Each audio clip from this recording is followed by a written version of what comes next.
and hear what I'm saying now.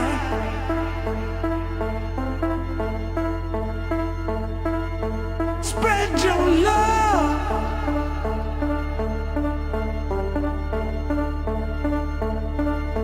and hear what I'm saying now. Spread your love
Thank you.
All right, good morning to you once again, man. It is an exciting and another wonderful episode we're about to bring you. It is a Tuesday morning right here on the Vooka Breakfast Show. You know, man, we bring you everything that brings you that and also start your day on a very high note and an energetic note, accompanied by that daily dose of positivity is what we will be doing right here on the Vooka Breakfast Show. Yes, it's a Tuesday and we're talking about, choosing those decisions that have shaped the person that you are today. Speaking about your personal finances, this day is all about choosing ourselves and bringing that motivation to ourselves so that we can, continue to get ourselves ahead of this week, which is the new week and also the last week until we say goodbye to the month of June. I just hope that you guys are going to be joining us throughout the rest of the show. And also you can connect with us throughout our social media platforms. We are Vooka Breakfast Show. Right now we are live on YouTube. And if you want to send us your voice note or call us in, the number to do that is 060-493-3226. That's 060-493-3226. Now let's get you ready with what you call our picture of the day. And my background, surely you're seeing pictures and asking yourself where is that place and where can you find it. So for our picture of the day today, we have what we call Kap di Hue Hoop Voetpad, and it is a scenic hiking trail on the Cape Peninsula near Cape Town, offering dramatic ocean views, rugged cliff, and rich biodiversity. It winds through the Cape of Good Hope Nature Reserve, where you might spot wildlife like baboons, daisies, and even ostriches. The trail suits all fitness levels and is steeped in the maritime history with landmarks like the Cape Point Lighthouse along the way. It is a perfect blend of nature, adventure, and heritage. What I want you to do right now is to picture this: crashing waves, endless ocean views, and trail that feels like the edge of the world. You're talking about the Kap, right? The hike is a pure magic. Exactly, it is not just a walk; it's a journey through wild beauty and deep history. Plus, where else can you share a path with baboons and spot an ostrich or two, right? Cape Point never disappoints. If you are in the Cape and haven't laced up for this one yet, what are you even doing, man? Go get these steps in, let nature remind you how stunning South Africa truly is. And one thing that can help you to get there is what we call the Tswelopele shuttle services. They will help you to enhance your trip and your experience when you get there. All I need you to do is buckle up and check this out.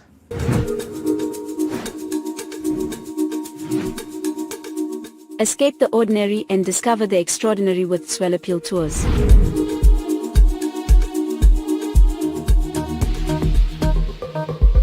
Whether you're a group of friends or a family looking for a memorable getaway, Topical Tours has you covered.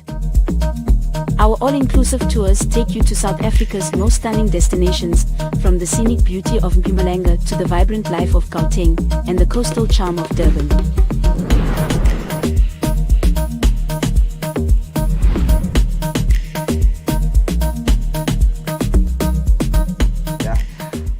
That was helpful, and you will book your trip so that you can get to explore what South Africa has to offer. But that's all for your picture of the day. Now let's head on to your first news headline for the day. Action SA priority fixing local government functionality. Action SA is launching a national campaign to improve dysfunctional municipalities across South Africa. Chairperson Michael Bermond acknowledges the challenge and emphasizes the need to restore faith in electoral alternative rather than voter apathy. The party aims to demonstrate a new approach to community upliftment, beginning with areas like Alexandra, which faces persistent issues such as water and electricity shortages, road neglect, and waste build-up. And then on the next headline, South Africa secures 27 billion rand loan to boost economic growth. South Africa and the World Bank have finalized a 27 billion rand loan agreement aimed at structural reforms, particularly in energy and freight transport.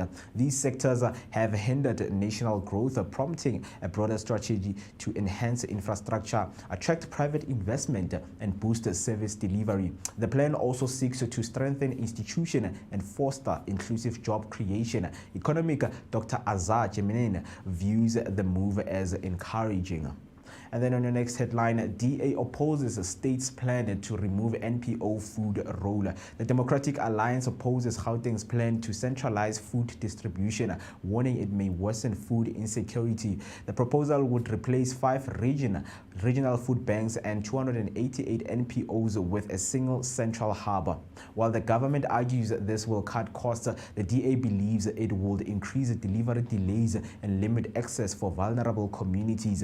Maintaining decentralized NPOs as drop-in centers, they argue, ensures food reaches people faster and closer to where it's needed, while also reducing transport expenses. That's all for your news headline. Now let's head over to your sports news. Starting off with your basketball news. Gilgis Alexander guides Thunder to NBA glory. Shai Gilgis Alexander led the Oklahoma City Thunder to a 103-91 Game 7 victory over the Indiana Pacers, clinching their first NBA title since relocating in 2008. The 26-year-old Canadian and Finals MVP completing a rare treble with the regular season MVP and scoring title. Despite losing Tyrese Haliburton early to injury, the Pacers led at halftime, but the Thunder surged a 34-20 third quarter. OKC, the youngest team to win since 1977, capped a franchise-best 68-win season, with coach Mark Dinelot praising their unity and resilience. On the rugby news, Lions demand Australia's stars play in tour games. British and Irish Lions CEO Ben Calvi expressed interest in expanding tour destination beyond the traditional Australia, New Zealand and South Africa, with France flagged as a future option due to its rugby strength and fan appeal. For now, the Lions are focused on their 2025 Australia tour, starting with a match against Western Force on the 28th of June. Calvi emphasized the importance of competitive fixtures, urging Rugby Australia to release test players as agreed. The Lions will also face the Reds, Brumbies and Watara before the first test against the Wallabies on the 19th of June in Brisbane. Now heading over to your football news, Abdesalam Odu appointed head coach. Orlando Pirates have appointed Abdesalam Odu as their new head coach, succeeding Jose Rivero, who joined Al Ahly after a successful 3-year stint. The 46-year-old Moroccan and a former international with 68 caps brings extensive experience from top European leagues and recent spell at Marumo Gallants. Odu will be supported by Mandla Ncigazi, Ryan Jacobs, Helmi Gudegi and Tyron Damons, with preseason starting on the 27th of June. Pirates also embark on a preseason tour to Marbella, Spain from the 8th to the 20th of July, facing clubs like Bolton Wanderers, Pafos FC and Las Palmas and Granada. That's all for now. Stay tuned for more sports and news updates throughout the show. Don't forget to share your thoughts on these headlines with us on social media using the hashtag Vooka Breakfast Show, and send us your voice note on 060-493-3226. Now, let's head over to your traffic and make sure that you stay safe on those roads. On the first traffic headline, on the N1 northbound near Besnudier Driver, there's a stationary vehicle just before the ramp. 1 out of 6 lanes is currently closed, so expect a slight slowdown in that area. Over the N3 northbound, there's been a crash just before the Linksfield off ramp coming from the R24. The traffic's likely a bit heavy there, so take it easy if you are heading that way. And on the N12 westbound, there's another crash that just passed the Craft Road ramp. This one is affecting the shoulder, so do watch out for emergency crews on the scene. Lastly, the R21 northbound has a stationary vehicle after Rietfontein near the ramp coming from the N12 west. That shoulder is closed too, so keep an eye and drive with caution. That's all for your traffic. If you happen to be on the road, do make sure that you share your traffic update using the hashtag Vooka Breakfast Show, or send us your voice note on 060-493-3226. Now, let's get you warmed up with your weather update.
18 minutes past 7, it is the time, and you're still watching the Vooka Breakfast Show. You know, man, it is your energetic starter to your day, accompanied by that daily dose of positivity. We bring you everything positivity right here on the Vooka Breakfast Show. And yes, if anyone has never told you, Vooka Nation, it is a wonderful, beautiful Tuesday morning right here. Tuesday, what are you choosing this day? But we're going to be helping you to choose rightly, because when it comes to the decisions that we all make each and every day of our lives, they shape us to become the people that we are today. So Vooka Nation, wake up. It is a time to make an impact in our days and of course in our lives. So all I need you to do, man, is to use the hashtag Vooka Breakfast Show just to engage with us throughout the show so that we can make it warm. Yes, it's not about me, but it's all about us. Let us help each other address each and everything that we are going through, because we know that a lot of things are going through out there. So all we want to do is to spread that positivity, throughout using this platform. And this platform is the right platform so that people can tune in. And all I want you to do is, if you know anyone that is mainly about spreading positivity in their lives, share the live to them and tell them that we are live on YouTube, and they also need to subscribe. And speaking of subscription, we also have a WhatsApp number that you can dial in or send us your voice note on, because it's a cold morning out there. Maybe you want to show us how is your view looking like right now this morning. Do you guys have sunlight that side, or it's still dark in the morning? You haven't had the sunlight that other people are experiencing right now in our country, right? So the number to do that is 060-493-3226. It's 060-493-3226, right? And the hashtag again to remind you to use is hashtag Vooka Breakfast Show. And speaking of the energetic start to your day, we have something amazing, which is our guests who are going to be joining us right here on the Vooka Breakfast Show, just to bring you the information that me and you, we can learn about. We have a lot of people who are going to be coming through to the studio, also heading towards the Market Day at the Protea Glen Mall. We're looking forward to see you guys there, right? So on the 28th of June, Market Day will be taking place at the Protea Glen Mall, in which a lot of businesses will be there showcasing their food, that they have been doing, because they have been in the food industry. It's strictly for people who are in the food industry. Those people have registered, and if you still want to register, I think the registration are going to be closing today. So the time is now to do that, so that you can showcase to Sowetans and Mzansi what you have to offer, because you'll also be there, trying to shine a spotlight to some of those people who will be there, right? Shining the spotlight on your stall, just telling us what you do, what you sell, and what should people expect. So much is going to be taking place right there at Protea Glen Mall this Saturday, the 28th of June 2025. You know that we're still celebrating Youth Month. So young people will be there in numbers, showcasing what they have been doing for so long. So you need to be there. You do not want to miss this one, I promise you. So let me just roll you and give you what do we have on our today's menu, which is the guests that we have. We're going to be joined by Masike Lebele from Soweto Ndofaya. Maybe ask yourself, what is Soweto Ndofaya? The Soweto Ndofaya hiking trail is 6.5 kilometers, 2 hours and 15 minutes. It's an easy hike, so anyone can manage to do it. It's a motivational, educational, and guided hiking tour. All hikes start at Ndofaya Chila's restaurant in Meadowlands Zone 1. So everything hiking, and everything traveling, Mr. Masike Lebele will be here to tell us more about the Soweto Ndofaya, just to shine a spotlight on it, so that maybe you, as someone who likes, as someone who is adventurous, would like to explore what the Soweto Ndofaya hiking has to offer. Educational guided hiking tour is what's being offered. So if you want to know more information, just stay tuned, because he will be here with us sharing that information, and the information that will be helpful to you and your family, of course. And also, we are going to be joined by Nkosana Mgijima, right? Nkosana Mgijima, right here, he is our mover and shaker. He's a passionate community development practitioner and a social entrepreneur whose journey into community initiatives and education empowerment spans over 2 decades with a strong academic background in business management from the University of South Africa. Nkosana further honed his skills through specialized courses in project management and business planning, setting the foundation for his career and entrepreneurship and consulting. Surely you want to know more about what he does. Of course, when we speak about people who are making moves in our communities, Nkosana is one of those people. Me and you, we can learn a lot from what he does. And of course, man, be encouraged to also be people who play huge roles in our communities, because our communities right now, they lack true leadership. So Nkosana is going to be highlighting what is like being a true leader in the communities. Lastly, we're going to be joined by Untwanano Mbowene. Donono Mbowene is a 32-year-old with an honors graduate and has been in the working profession for the past 9 years. Born in Limpopo but grew up in Soweto for most of her years. Always loved cooking, and her inspiration had always been the people around her that knew how to cook. And she doesn't know how, but she found herself being more interested in cooking, loving food, very inquisitive in the space of food. Followed many people in the food industry and trying to understand the flavor in food. And one of the interesting things is that her catering business started last month, May 2025. That's when the business started, the catering business started. So she's still new, and she has also said that she has been getting more bookings, and she is surprised that how is she getting those bookings, man? Because she has just started as early as last month, which is May 2025. So you should be looking for that conversation. She is going to be here joining us, of course, man, having that conversation with her, just knowing more about her business. So those are the people that are going to be joined by. So you do not want to miss those conversations. Join the conversation by using the hashtag Vooka Breakfast Show and make this show interesting, man. And of course, man, when we started, we were speaking, and I also highlighted some of the news headlines that were taking place.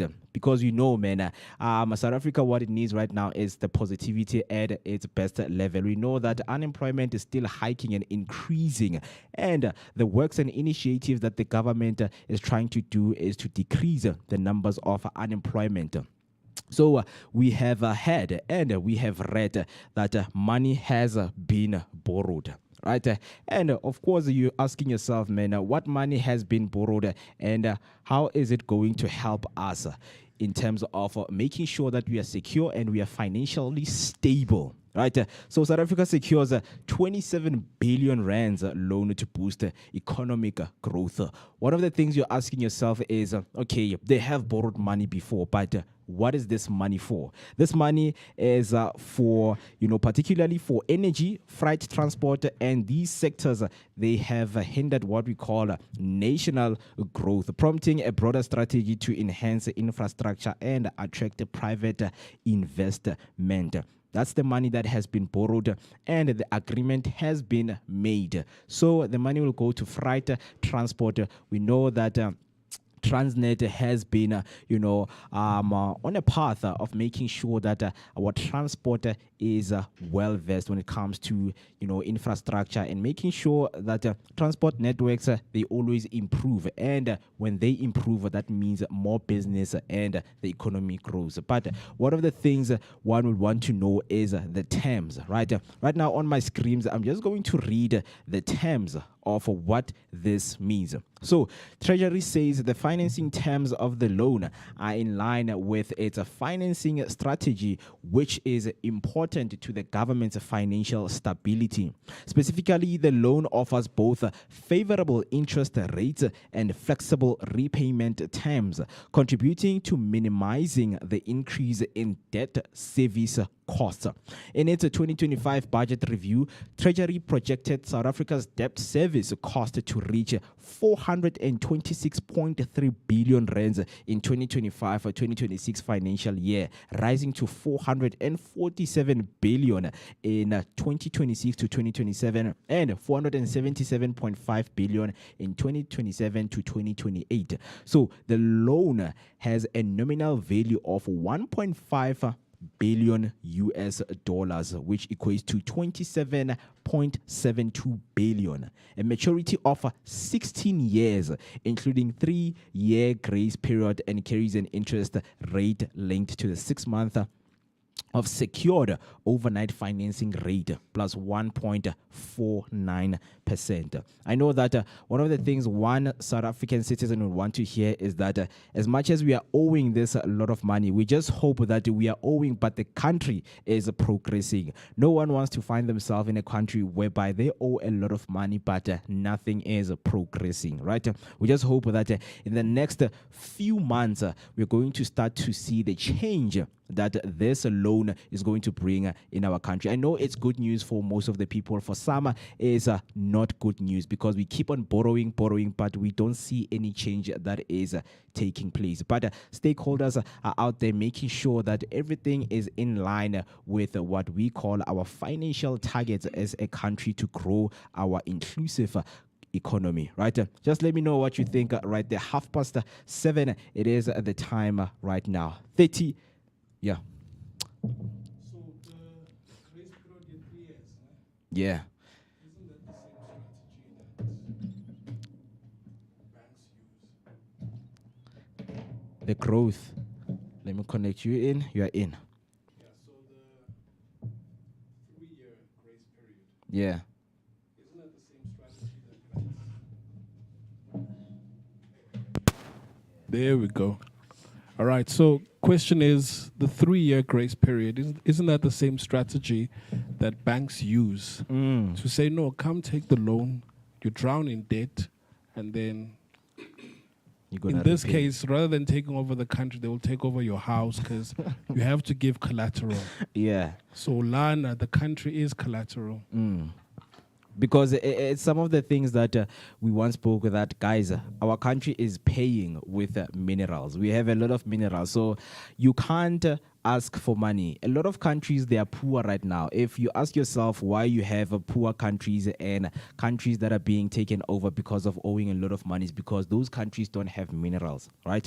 So South Africa, the simple thing they do is that they borrow money. If they can't repay the money, they take the resources, because we are seeing that the resources are not working in favor of our people, right? Yeah, so if Kwashabulala there's 10 daughters, Steve, like, would you lend them money? If there's 10 daughters. Yeah, 10 daughters, in case they don't pay that money back. Hey, man. How close are we? Hey, man. You see, the thing is with borrowing money, there's a lot of things that come attached with borrowing money, bro. For instance, trust, you know? You can only borrow money to people that you trust, that you know they're going to pay back. You know? So, hey, man, borrowing money is a touchy subject, man. There we go, Yeah. man. Hashtag Vooka Breakfast Show is the hashtag to use, man. Just let us know right there on YouTube. What do you think, man? Do you think South Africa, took the right step by borrowing that money from the World Bank, to improve infrastructure and freight networks, which is our transport networks, right? So that is the conversation. And if you happen to, want to send us your voice note or call us, in the number to do that is 060-493-3226. It's 060-493-3226. Let me just let that information digest in your mind while we take a short break. And then when we come back, man, we get deeper into what we call our energetic starter to your day, accompanied by that daily dose of positivity. My name is Moketi Maimane, and we've got a lot for you on the Vooka Breakfast Show. So, Vooka Mzansi, we're about to do this. So, do not go anywhere. Hey family, Hi, my name is Tisiga Mazibugo Shabalala. My name is Moketi Maimane. My name is Musi Miss my name is Ketua Ketumguni on the Vooka Vooka Breakfast Show Every weekdays from 7 a.m. to 10 a.m. This is where we are going to have our topical discussion featuring various experts from different fields. We're going to take care of you and it's going to be amazing, man. Right now I'm on the set of the Vooka Breakfast Show brought to you by the Blinko Network. Do not forget to subscribe. That's Vooka Breakfast Show on Facebook and all other social media platforms. Vooka. See you there. Yep. Hope that you got that, man. And of course, you are ready with giving us your opinions right there on the Vooka Breakfast Show, man. We are back again, and I hope that you're still feeling good, man, on this cold Tuesday morning, man. It's Tuesday, and we should choose ourselves. And of course, you know that some of the decisions that we have chosen in the past have made us to become the people that we are. Right, joining me is two gentlemen right here. We're about to do this. A very good morning, gentlemen. And how are you doing, man? Morning, bruv. It's a very good morning, man. Yeah, Yes, it sir. is. Yes, sir. It Not is. cold. No, not today. Nah, man, hey, it's Chief, too- every it's day, cold. Chief. No, not today, Chief. Well, I think it's No, cause today. I think it's cause I bathed with cold water, so my body got used to. Why you're cold still water? warm. Why is there no electricity? No, we do have electricity. Okay. So cold water, so my skin can be proper, especially on the face. Because I was gaining pimples and stuff. My skin wasn't doing well. Yeah. Sheesh. Yeah. Okay. Each to their own. Hey, Mr. Mo, how's it going, man? Yeah, man. Good. Yeah, man. Good to see you. not too bad on my side. Yeah. Yeah, man. I was vomiting yesterday. Really? I don't know what I ate on Sunday. Hey, Chief, we Yes.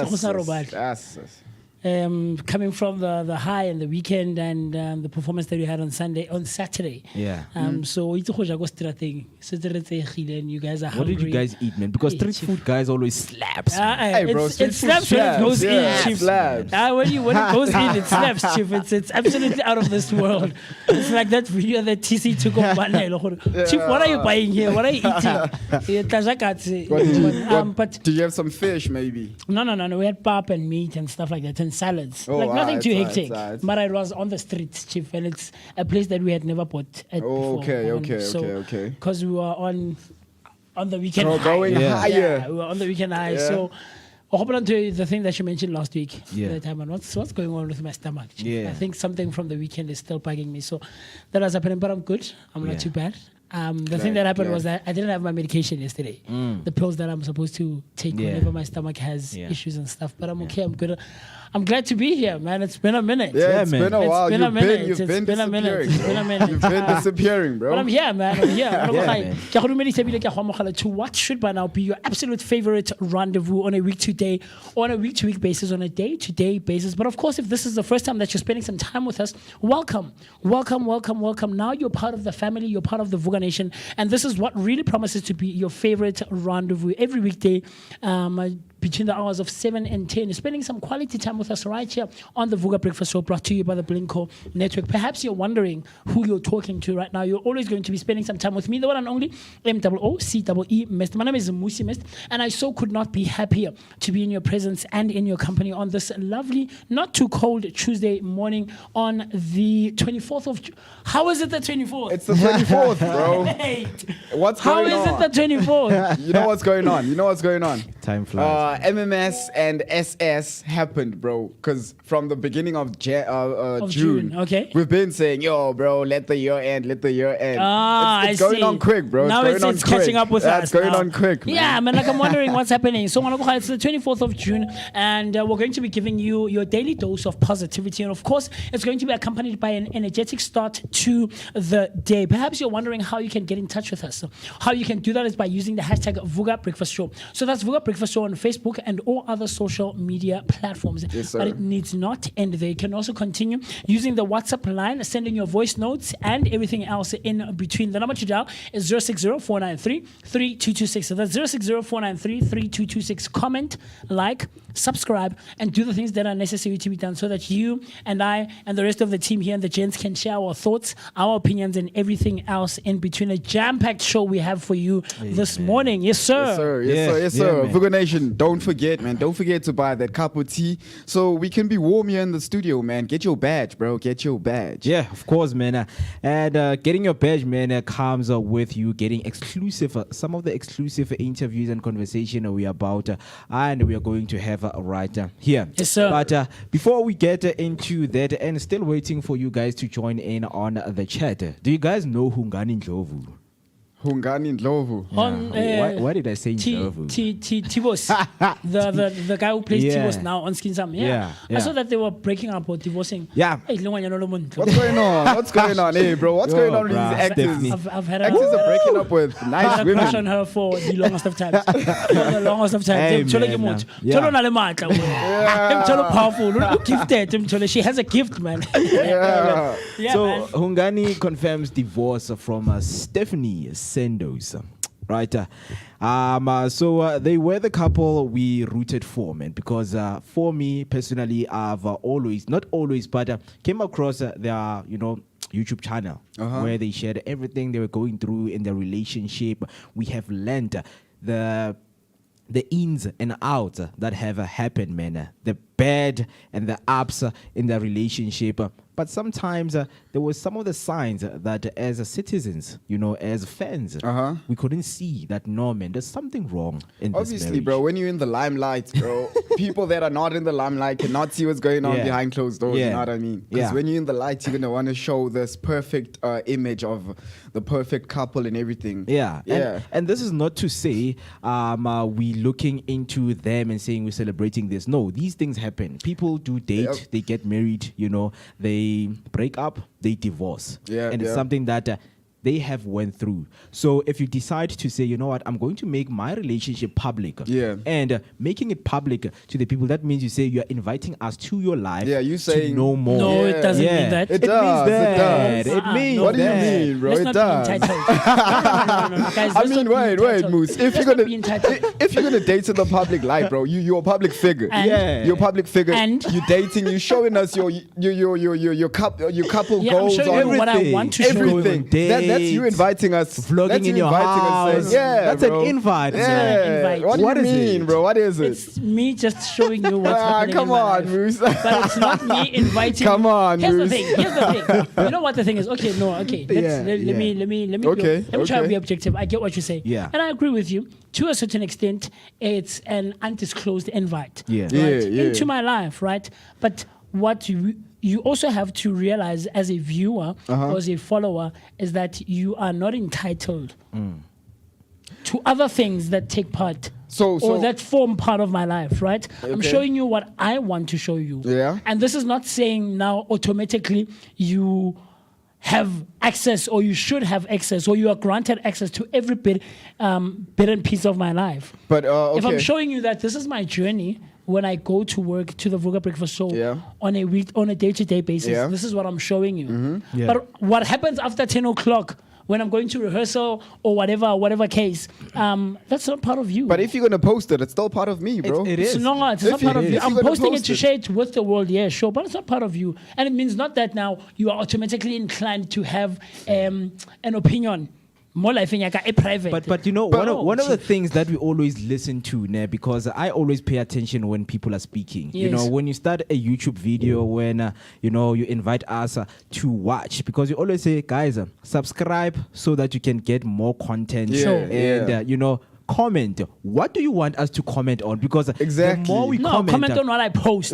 Yeah, okay, Not okay. what happens- Okay. what are you posting here, about? here. You're Comment posting on about what your I post, relationship, yes. your marriage. Comment on what I post. Yeah. Okay, here's an example. Not what happens off camera. Here's an example. Don't understand? Okay. As you were saying, you're posting your day-to-day life, coming to Vooka, Yes. you're posting. Yes. Alright, cool. Me as a viewer, if whatever you post, bro, obviously you're saying, comment, subscribe, Yeah. Like. Yeah, like. Yeah. Whatever you say, alright, cool. But if you're gonna post, you coming to work, blah, blah, blah, that's you saying, hey, bro, I need I your don't need opinion. anything. Yeah, bro, No, that's you. no. Then if you don't See, need anything, why are you posting The it, bro? thing that If he we stops have, posting, Why you we now starting posting? to ask questions. Yeah. Yo, Why? Musi, what's Why you going on, posting? bro? No, I'm Are you alive. still working there? Yes. Are you still Here's an dating example. her? Yes. Here's an example. Yes. Here's an example. With Kanye. Kanye was posting, and everybody was in tune with what he was posting. People had their own opinions. Yeah. He posted because he knew that people are gonna watch. He needs a Yes. reaction. So that's the only reason why you post, right? As a public figure. Yeah. You can't just post for posting purposes. yes, I can. only. Absolutely. I can.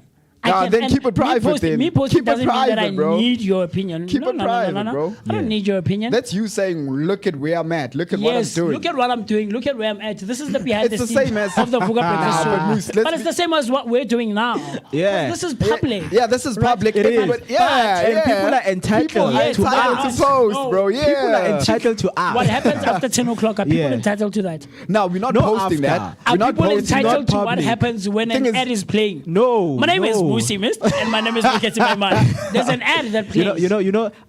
When we had an interview with Lwenzeke. Okay, yesterday, yes. It's from Sebenza Nati. Yes. Right? Yeah. I was like to her, please let people know what you do. She was like, no, like you guys already know. I was like, yes, we know, but the people don't know. Tell someone who doesn't know, because someone who is seeing you right here will think that you're the one who's taking plastic bottles. Okay. You know? So tell them who you are, because if you're coming on public and tell them that, hi guys, I'm Mo and I like my life to be private, then people are going to, because you are on cam and you're doing this so that you can earn a living. But now, like, hi guys, if you want to ask anything, Ask. come in, man, pop in my comment section, let's talk, man. Tell me what you think about my setup, my girlfriend, my relationship, and things like that. Yeah, but things that I'm showing you, though. Yeah. See, the problem is where we lose it, perhaps maybe as the general public, and when we're consuming various kinds of content online, is that we tend to think that we are part of these people's lives because they share so much of their lives. Yes. That's where we lose it. Yeah. And I get it. It's an innate entitlement that each of us has. True. That since you're showing me, Chief,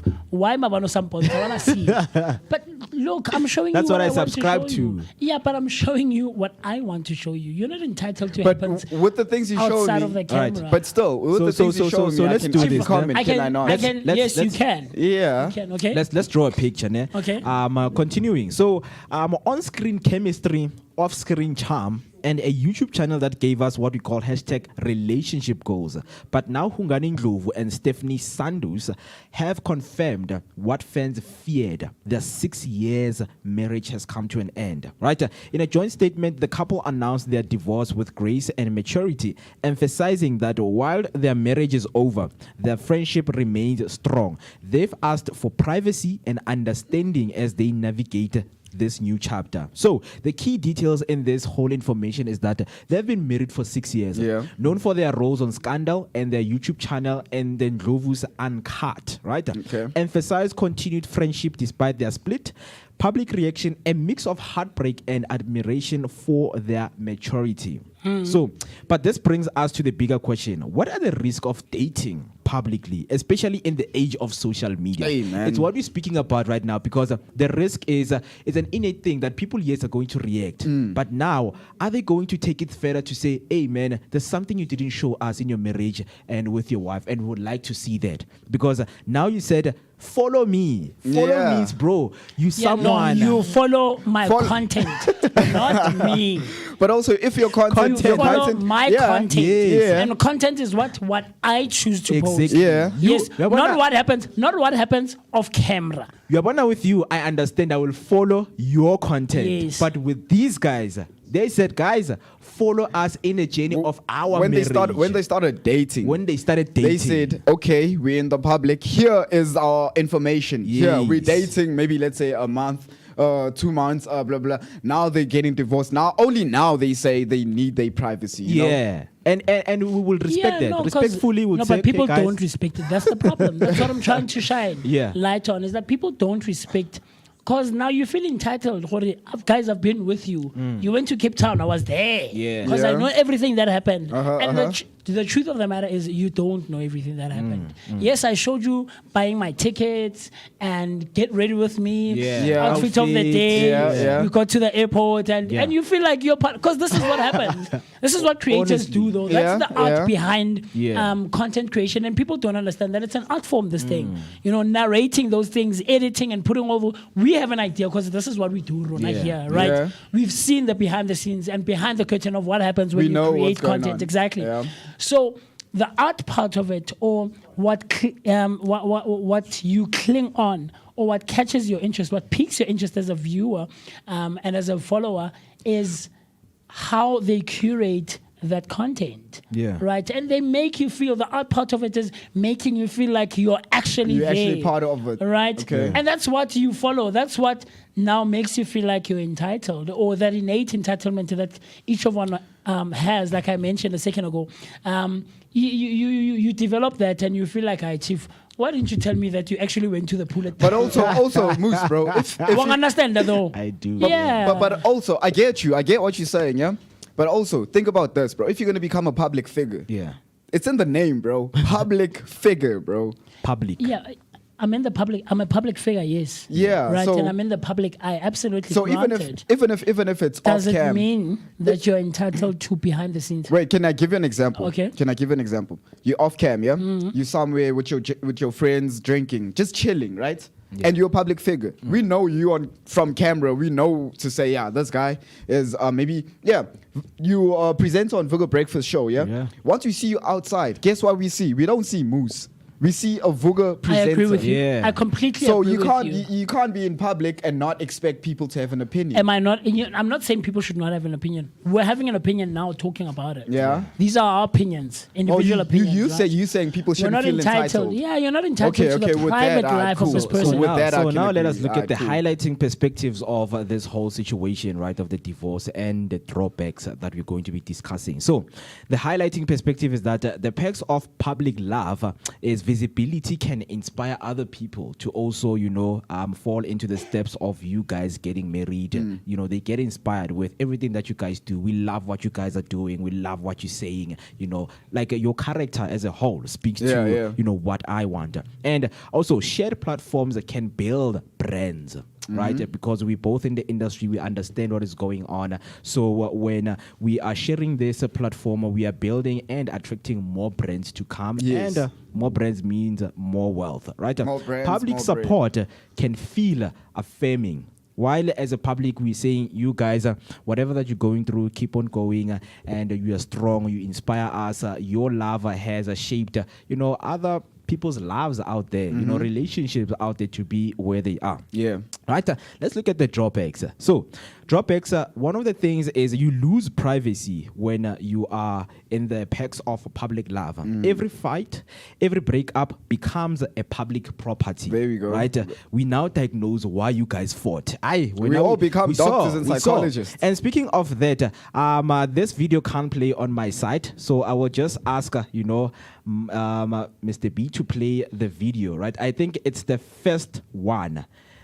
Because we also hear the video. I think this is the first one that I sent. That is when Stephanie was telling Hungani that, hey man, I met you as a not broke, Batum. struggling. Hey, you were struggling. is she going with this whole thing? So, I made you.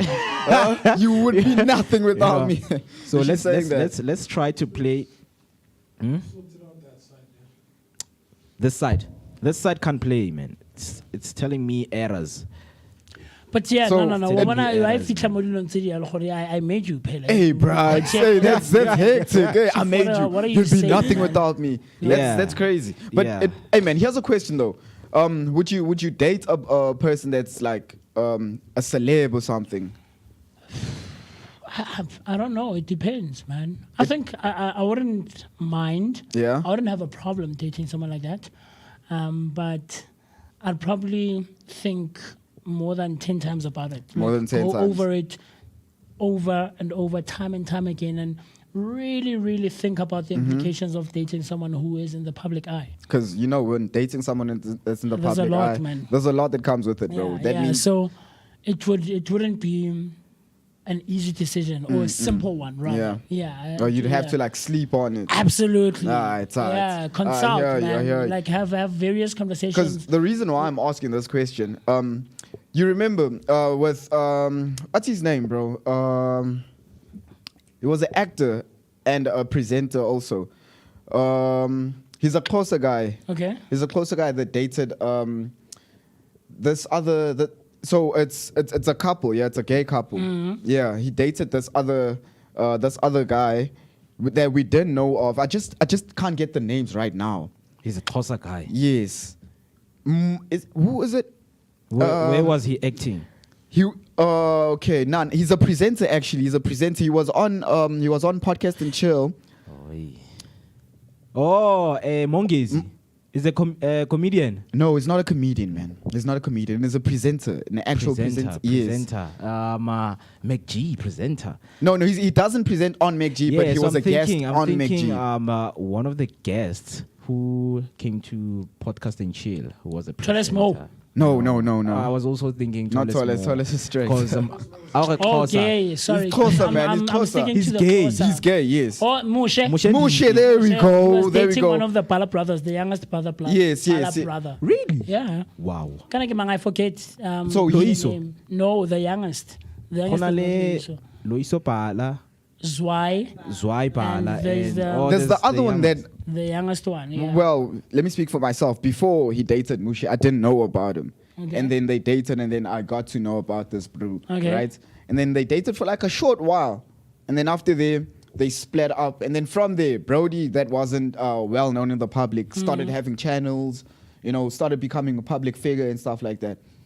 So I was asking in terms of like... In reference to that. In reference to that, you Yeah. know, because you said now you'd have to think about it, like really think about it.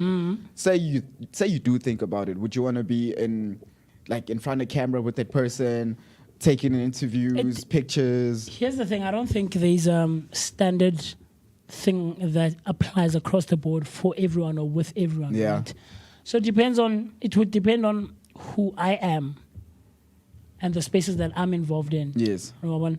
So for me as Musi Mist, I wouldn't have a problem with being in front of the camera because I am to a certain extent an individual who's in the public eye already. Yeah, okay. I get on stages, I'm doing this, that, and the other. So I'm in the space and I know the implications. So I have an idea of what the implications are and I know what happens behind the camera. Yeah. And behind the scenes and behind the curtain. So I have an idea. So I wouldn't have a problem because I know that I'd be able to handle it to a certain extent or on some level. Okay. Right? But for someone, for instance, who is an accountant, Yes. someone who Your works in normal corporate some jobs, way, yeah. do you get what I'm trying to say? The limelight might not necessarily be such a cool thing for them. Not everyone enjoys the spotlight, Musi Mist goes to 250 on Sila for Chandi Somazwan. Yeah. And there's like media there and there's the red carpet and I'm taking pictures and people are like, Musi. Yeah, Moose. Who are you with? Who Yeah, are you? Those types of things. Or someone is going to snap a picture of me hanging out with Bomo and you guys and we have the table is going to have drinks and food and there's like people sitting with us, right? Yeah. People will take a picture. I saw Musi Mist at 250 on Yeah, I Cedar. saw him with... And this person is Yeah, next to me. yeah. Do you get what I'm trying to say? I Now get people you. are, and Black Twitter or Black, specifically South African Black social media. Hey, bro. They will hunt you down, chief, and they will find you. So... Do you get what I'm trying to say? Yeah, and so man. they're going to find who this girl is because chances are there's someone who's going to recognize her. Hold on, man, I went to school, man. I know you, I man. know Yeah, her. Okay, so we've sorted out the video now. Yes, sir. Yeah. Let me play it and see if we won. What happened was Hungani was a struggling actor and he wasn't finding work anywhere, and then I gave him an opportunity because he came to audition at Scandal and I was the casting director. And then he booked the role as Romeo and he fell madly in love with me. Okay, so I wasn't a struggling actor, but anyway, so then that I auditioned, she was the casting director, and then she started like DMing me because I was doing a theater production at the time, and I was like, I don't know if she's interested, maybe she is, and then eventually I was like, okay, she really is interested, and I was also like, yo, but like she's nice though, So what happened was Hungani... So this is the reason why I posed that question. And this happened like 3 years ago. This is the reason why I posed... This is 3 years ago. Yeah. This is the reason... 3 years ago. This is the reason why I posed that question. So when, you're dating this person that's in the public, you are somewhat in the public, but not as well known as that person, right? And then you date to break up. Then the person feels like, yeah, I made you. You'd be nothing without me. As you heard what she said. He was a struggling actor before he met her, and then she gave him the limelight and everything. Yeah, and some of the words, from Hungani himself is that he felt like he was not useful, right? So I'm just going to go through this article right here so that we can make things clear that this is not from our opinions. But fan favorite Skim Sam actor Hungani Drama recently revealed the pressures he felt while he was married. Hungani and his wife of 6 years, Stephanie Ndlovu, confirmed their divorce in a statement on Sunday, the 22nd of June. Fans of the dancer and actor took to his interview video to react to his failed marriage and fatherhood. A former scandal actor Hungani Drama recently revealed that he is in therapy, has opened up about the pressures he felt in his marriage. The Skim Sam actor, who confirmed the end of his marriage in a statement shared in an interview, said that he felt like he wasn't useful. The podcaster revealed in an interview with Pasi Kwetle on Mommy Diaries on YouTube channel that the amount of pressure he felt was insane. Right, some of the people reacted to Hungani's views and came in. Nene wrote that he is not minimizing the role of Steph's mom in her life. He says, we were going through a miscarriage. She was in a physical pain and he was also going through the pain of loss with her. The mom situation made him feel useless. He wished they would go through it together as a wife and husband should. We unmarried ones sometimes fail to comprehend such things, and that's okay. But maybe we shouldn't bash things we have not experienced. And then lastly, Gigi said, he didn't love her. He cared more about his ego than her.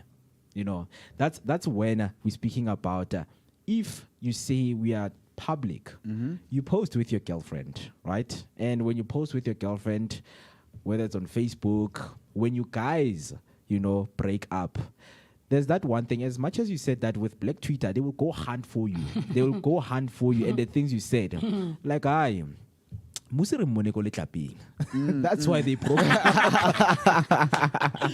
upstairs. Go upstairs. This place. Yeah, that's crazy. That's mad. So it's things like this to say, okay, as much as we are public, do we now go on and regulate some of the things that and the entitlement that the fans have on our marriage, on our relationship, to say, guys, let's set this clear. If something is happening, don't come up with your own assumptions to say, no, the reason why we broke up is because I was being greedy, I had ego and things like that, Yeah, man, I don't know. I'd rather advise people to refrain from posting about their marriages and their relationships and friendships and stuff like that, because that's how we were made. It's an innate thing. You can't take it away from people. People are going to have opinions. Yeah. People are going to feel entitled to your life and all the things that happen and the things that take place on a day-to-day basis in your relationship or in your marriage or in your friendship or whatever the case. So,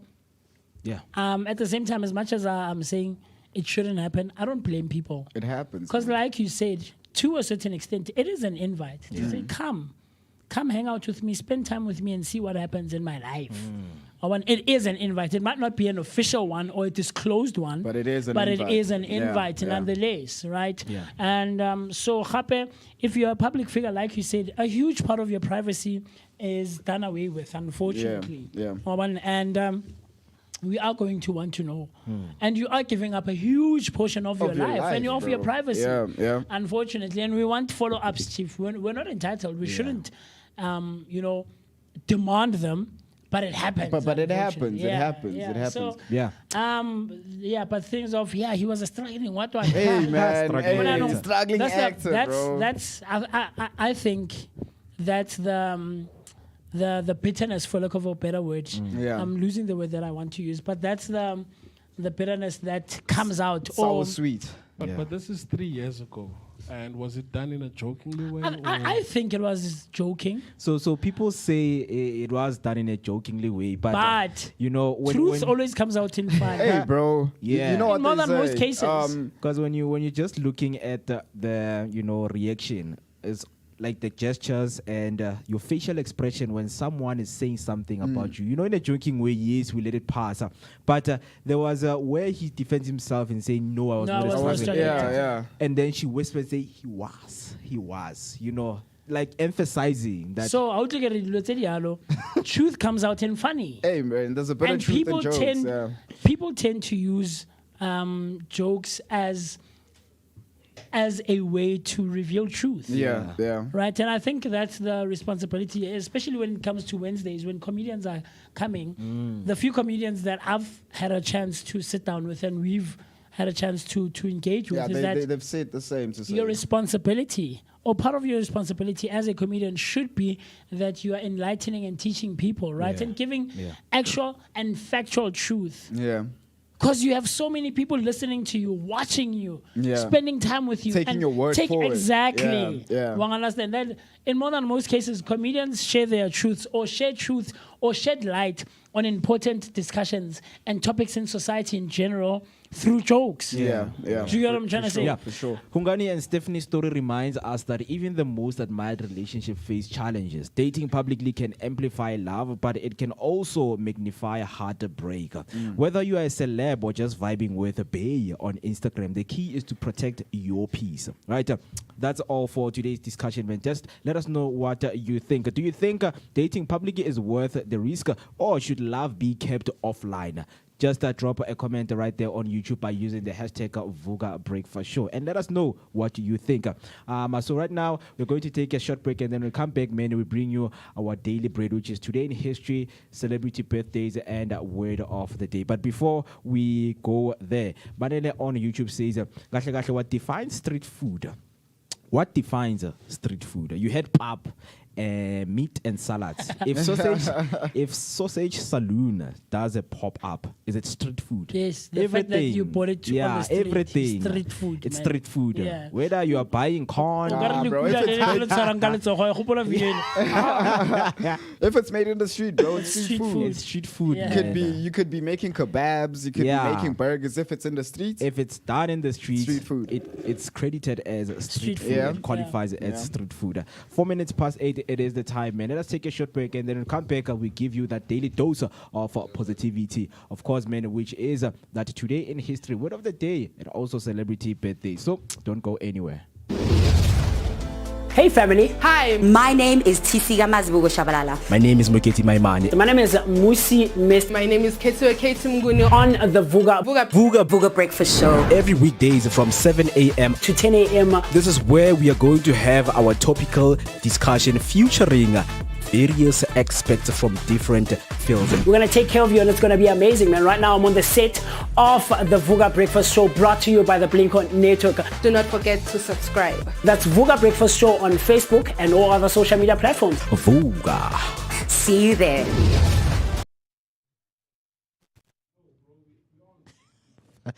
5 minutes past 8. It is the time, man. And as promised, going through some of the things and significant things that went down on history, man. Let us learn something, because we know that some of us have never learned some of the things that took place. And this is the place whereby we give you that education that you have never had. So let's get straight into it, man. On today history, some of the interesting things that we have for today. On the first one, in Disney, they say Disney pulls Insane Clown Pose album on release day.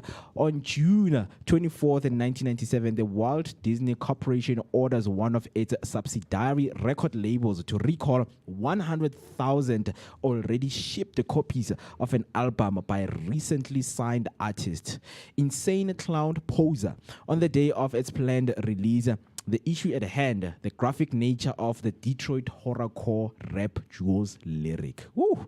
Interesting things that are happening all around the world. And then on the next one, in Dobbs versus Jackson Women's Health Organization, the U.S. Supreme Court overturned Roe v. Wade in 1973, ending the constitutional right to an abortion.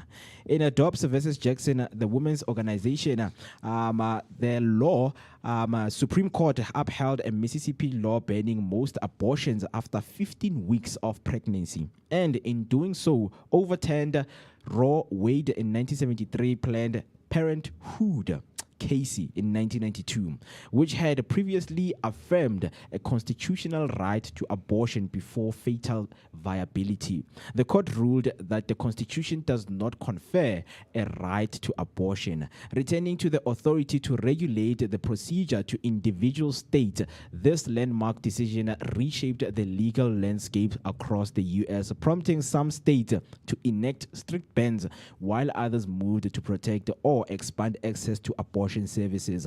The ruling also sparked widespread debate about privacy rights, judicial precedent, and the broader implication for other rights previously grounded in similar constitutional interpretation. And then the last one, first UFO sighting coined the term flying saucer in 1947. In 1947, pilot Kenneth Arnold reported seeing 9 fast-moving, shiny objects flying in a formation near Mount Rainier in Washington. He described their motion as resembling a saucer if you skip it across water, which the press misinterpreted a description of their shape, thus coming to the term flying saucer. The sighting is widely regarded as the beginning of the modern UFO era and sparked a wave of similar reports across the United States. Oh, wow. Very Flying interesting. saucer. Flying It is. saucer, okay.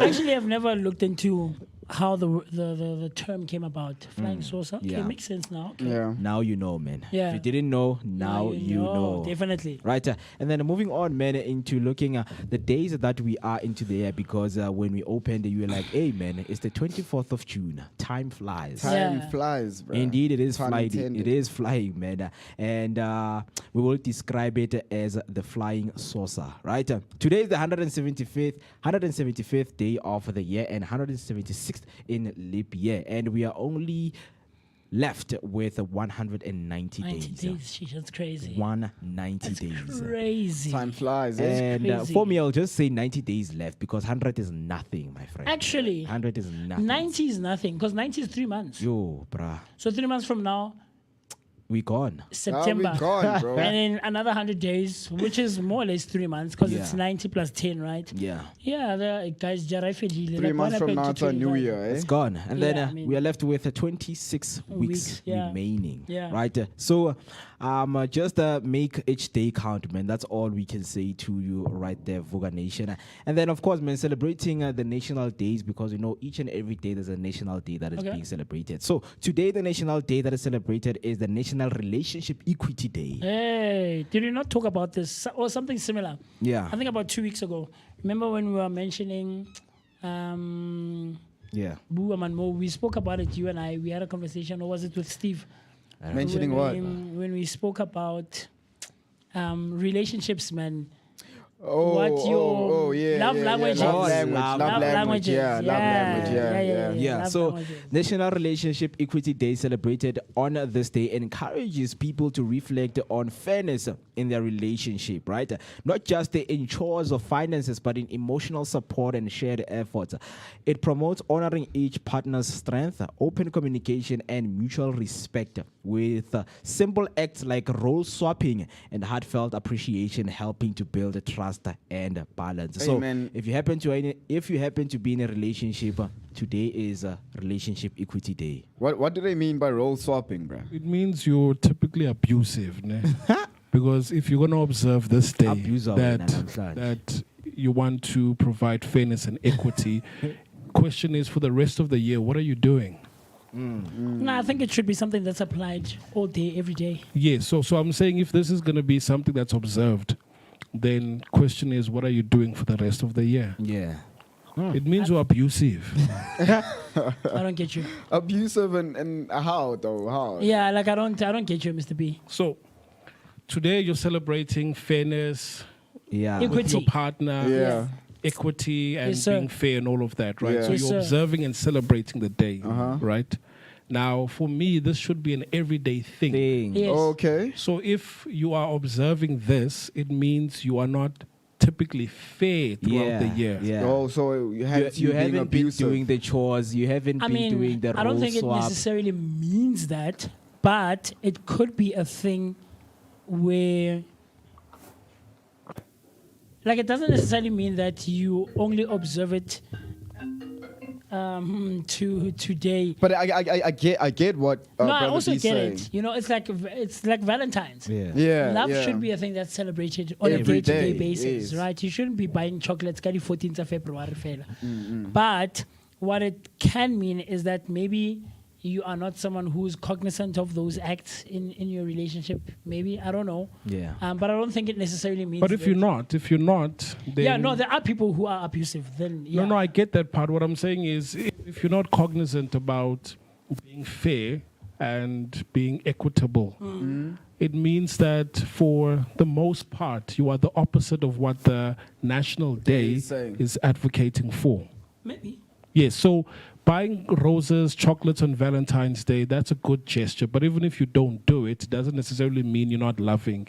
But here, being fair, being equitable should be human traits that we practice on a daily basis. Sure. Right? So if it's like, hey, let's celebrate this one, or it's a national day, then it's like, I Have thought, you not been doing it this entire time? yeah, kind Yeah. of thing, yeah. Yeah. No, I get you. More especially in relationships. Sure. Sure. I mean, Yeah. ideally, it should be a thing should where be, yeah. that it's practiced Yeah. between two people who are in a relationship. And it should you know? be a normal thing. Yeah, whereby yeah, We don't yeah. have to celebrate it. Yes. It should be Yeah. a normal thing. I think what should happen is that when such days come, it should be exaggerated. So on the 14th of February, the love is exaggerated. You know, I go all out more than the norm. Yeah, like you yeah, just yeah. mentioned, right? On Equity Day like this in relationships, I should be I exaggerated apply a still. bit more. Yeah, exaggerate. Apply you know, pressure. to what I've already been doing on a day-to-day basis. Yeah. Very interesting, No. man. So if you happen to be in a relationship, that's what you need to do. Go all out, man. You know, go all out. Make sure that whatever chores or finances, emotional support, shared effort, you just go all out, right? Yeah. Because it will just bring the significance and show that sometimes, man, you do want to go all out, but you do not have, the strength to do so. But days like this, they help you, Yeah. to realize that there is such a things, right? So I'm going on to our birthdays. Celebrity Inventions, Mo. Inventions. Yes. Oh, I skipped inventions. Yes, Why, inventions, man? bro. Why? Yeah, man. Let's look into inventions made by South Africans because we know, man, last month we were celebrating Africa Month and looking into the inventions made by Africans and also South Africans. So today we have what we call the Wadley Loop. The Wadley Loop, developed by Dr. Trevor Wadley in 1940s in South Africa, is a radio frequency circuit using two oscillators, a frequency synthesizer, and a mixer to achieve high frequency stability without regulation loop. Originally applied in wave meters, it became prominent in high-end radio receivers from the 1950s to the 1980s, including the portable Barlow Wadley XCR 30 marker the second. Right? So I'm it's trying dope. to get a picture of this. Yes, there we go. That's the Wadley looper right there. Wadley loop, right? This is how it looks like. Why is it this thing zoomed in, man? Right? Wadley Loop. Very, very, There we go. very interesting. Shout out to Yeah, Dr. man. Chief, Trevor there's Wadley. clearly a Communication lot. receiver. There's a lot that we are Woo. not aware of as South Africans. A lot. Things South that have Africans come made. from South Africa. Yeah. Yeah, it's very, very, very intriguing, very interesting. I think man. these things should be in the schools, bro. Should definitely. Yeah. Yeah, Yeah. no, completely. Kids should completely. learn about these Completely. things. Yeah. But this is one of the inventions, man. If you happen to know anyone who have made the best inventions that we have never covered right here, please do make sure to share it with us by using the hashtag Vooka Breakfast Show. Right? Now let's look into celebrity birthdays. And if you happen to know anyone and you would like to shine a spotlight on them in terms of celebrating their birthday, man, let us do that for you right here on the Vooka Breakfast Show. Don't Yes, worry, sir. we've got you. Right? Starting off with the first one, man, we have the one and only, the God, the Messiah My boy. of football. You God know, is growing up today, guys. Oh, wow. God is growing It's up. crazy you calling him God. God is growing But up, yeah, man. Maradona's protege, bro. Ah, come on, man. Lionel Messi, man. Born today in 1987, June 24th, is turning 38 years old. Interesting fact about him, his first ever professional contract with FC Barcelona was written on a napkin. On a napkin? Yeah.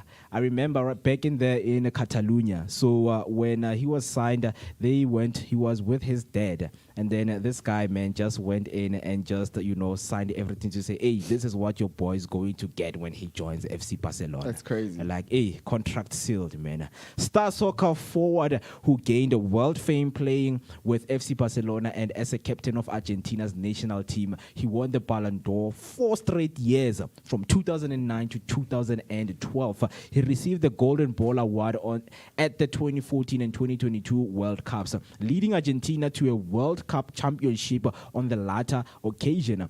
In August 2021, he left FC Barcelona to play for PSG, and in June of 2023, he joined Inter Miami FC, right, in which he's still playing currently, and Inter Miami is qualified for the Club World Cup round of 16. Interesting things that are going on right He's there. only 38. I thought he Happy was going to birthday be to Lionel Messi. Yeah, man. I thought he was going to be older. I thought he was a bit older. I mean. Yeah, that's why the comparison, each and every time people are like, compare Messi with Ronaldo. Yeah. That's what I thought. And I doubt Messi will be playing at the age of 40 because Ronaldo is still playing at the age of 40 Hey, Brad. right now. Right? As you said, he's the god. Ronaldo is older. Yeah, Ronaldo is the oldest. Right. So these are the two greatest footballers that football has ever given us in the football history. No lie, no so lie. interesting, man. And then moving on to the next one, we have Suno.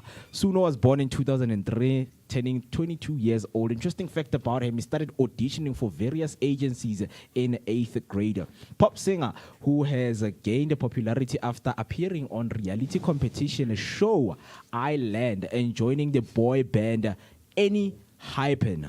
His fans often compare him to rapper King Daniel. Right, that is the one and only Suno growing up today. And then on the next one we have Solange Knowles. Yay. Solange. Hey, bro, yeah. Solange. We spoke about it. Sister of Beyonce. Remember, I think 2 weeks ago, we had the conversation about who's older between Beyonce and Solange. Yeah. Yeah. Like the thing where I heard the rumors. Yes. She's the mother. No, the thing was, so I switched them around saying that, because I thought for the longest of time that Solange is the oldest, right? Yeah. But turns out Beyonce is the oldest. So there I was, also thought. same. But the rumor was that there's a possibility that Solange is actually Beyonce's daughter, and she had her at a very young age. Daughter?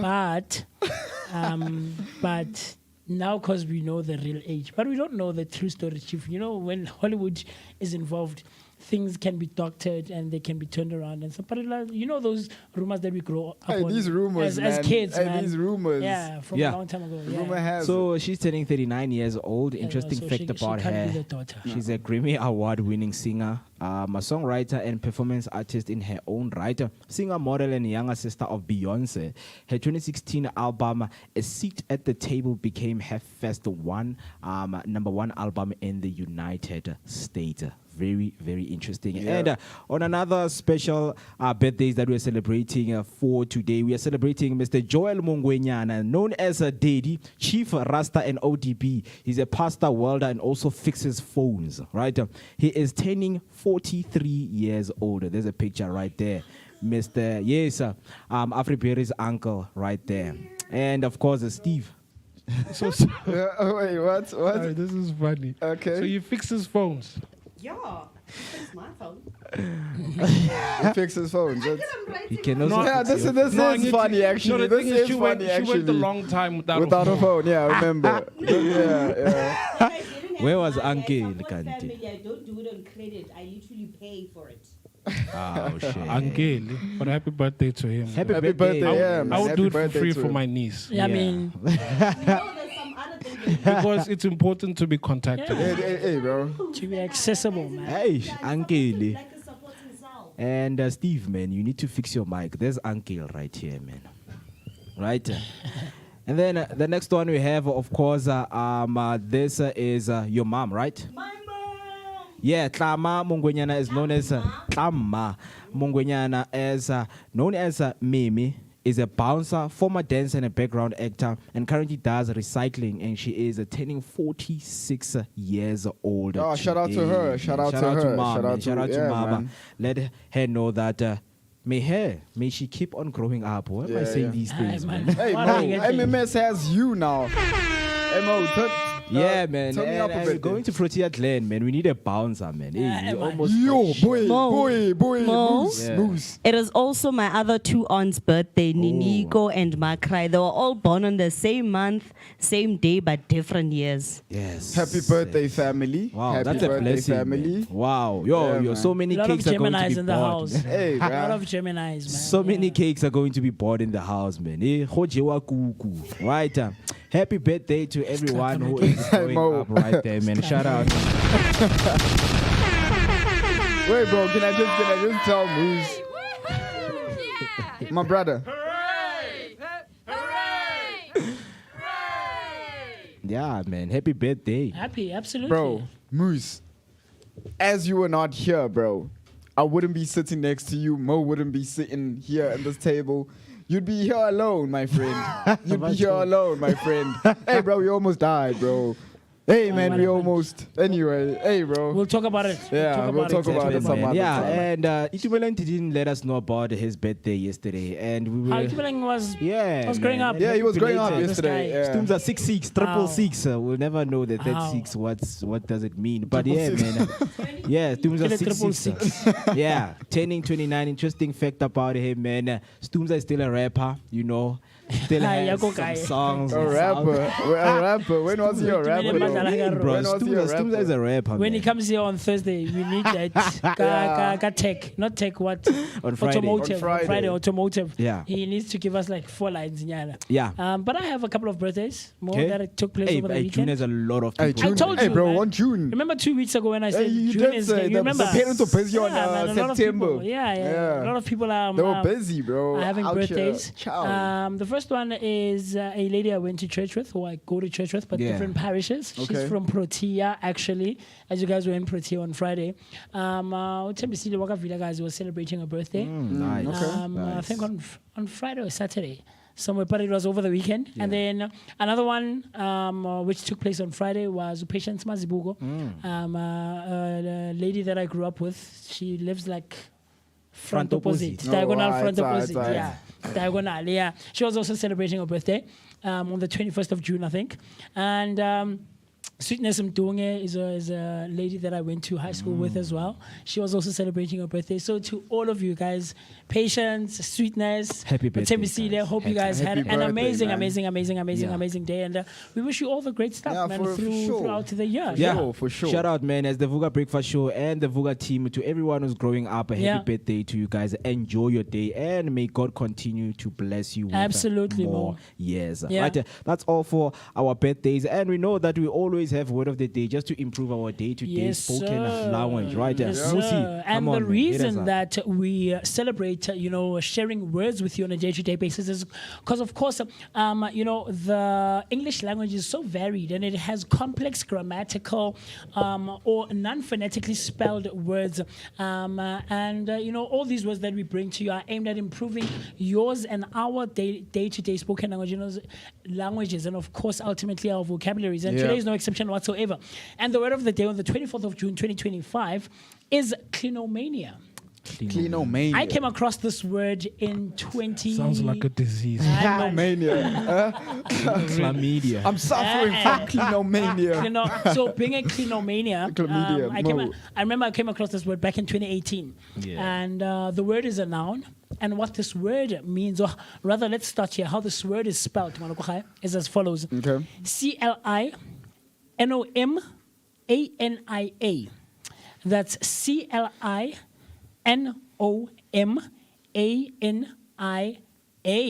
Mr. B, I'm sure you can find it there on the... Cleanomania. Sure. And what this word means, or the definition of the word clinomania, is an excessive desire to stay in bed. An excessive desire to stay in It bed. is an excessive desire It's a disease. to stay in bed. Ah, Not that's a a disease, disease. sorry. It's a condition. It's a condition. A condition. Hey, well. Yeah, so clinomania is an excessive desire to stay in bed, often to the point where it interferes with daily life and responsibilities. Wow. It's not a formally recognized medical condition, but it is often used to describe a strong, persistent urge to remain in bed. Hey man, then I'm definitely not clinomaniac. You're not clinomaniac. not. I am. I'm not. I definitely am. I hate, bro. I can't. I think I touched on this last time. Bro, I cannot, for the love of God, stay in bed. Just past a certain... Yeah, past certain time. Yeah. I can't, bro. I feel like there's something wrong I'm doing, man. It feels get you. illegal, man. And then how you can use this word in a sentence is as follows. Yeah. She suffers from clinomania, often staying in bed for hours even when she has things to do. She suffers from clinomania, often staying in bed for hours even when she has things to do. Similar words to the word clinomania is the following: dysania, hyposomnia, morning grogginess, and sluggerbed. Sluggerbed, hypersomnia. Sluggerbed, yeah. Dysania, hypersomnia, morning grogginess, and sluggerbed. Yeah. Those are some of the words that are similar to the word clinomania. Yeah. So most of them, or all of them, are associated with just that urge of wanting to stay in bed or to sleep, even sometimes. Yeah. So the word for today, on the 24th of June, 2025, is clinomania. Very cool stuff. Yeah, of course, man. Just let us know how you would use sentence usage. Yeah. Quickly. Quickly. Yeah. I don't suffer from clinomania because my alarm ring once. Okay. It's my cat at home is very, very clinomaniac. Okay. Yeah. It suffers from clinomania. You have a cat. Yeah. And then I'm not gonna come to your house, chief. Nah, don't worry, bro. It's a very trained cat. No, it's not even about training or whatever. You don't mess with cats. I completely hate cats. The way I hate coldness and winter, completely hate cats. So I would love to hear your thoughts, your opinions, and everything else in between as to how you would use the word clinomania on the stage. Do hit us up across all our social media platforms, specifically on YouTube, where we are live right now, using the hashtag Vooka Breakfast Show. So that's Vooka Breakfast Show on Facebook and all other social media platforms. Send through your voice notes and your thoughts on WhatsApp using the number 060-493-3226. So that's 060-493-3226. Comment, like, subscribe, do the things that are necessary to be done. Can't wait to hear from you. Have great guests for you lined up right after the break. More, I'm sure we're going to be going into that, and I can't wait to get into those conversations, man. Yeah, man. And of course, man, after this short break, Nkosana Mgijima is going to be joining us. So it's a conversation that you will be and have to wait for. So do not go anywhere. Yeah.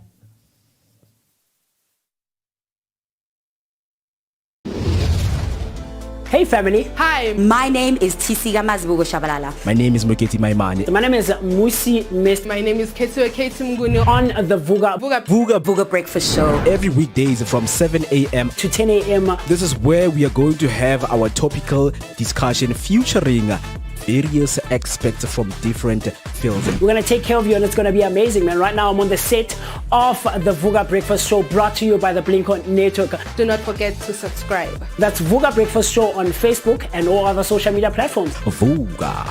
See you there.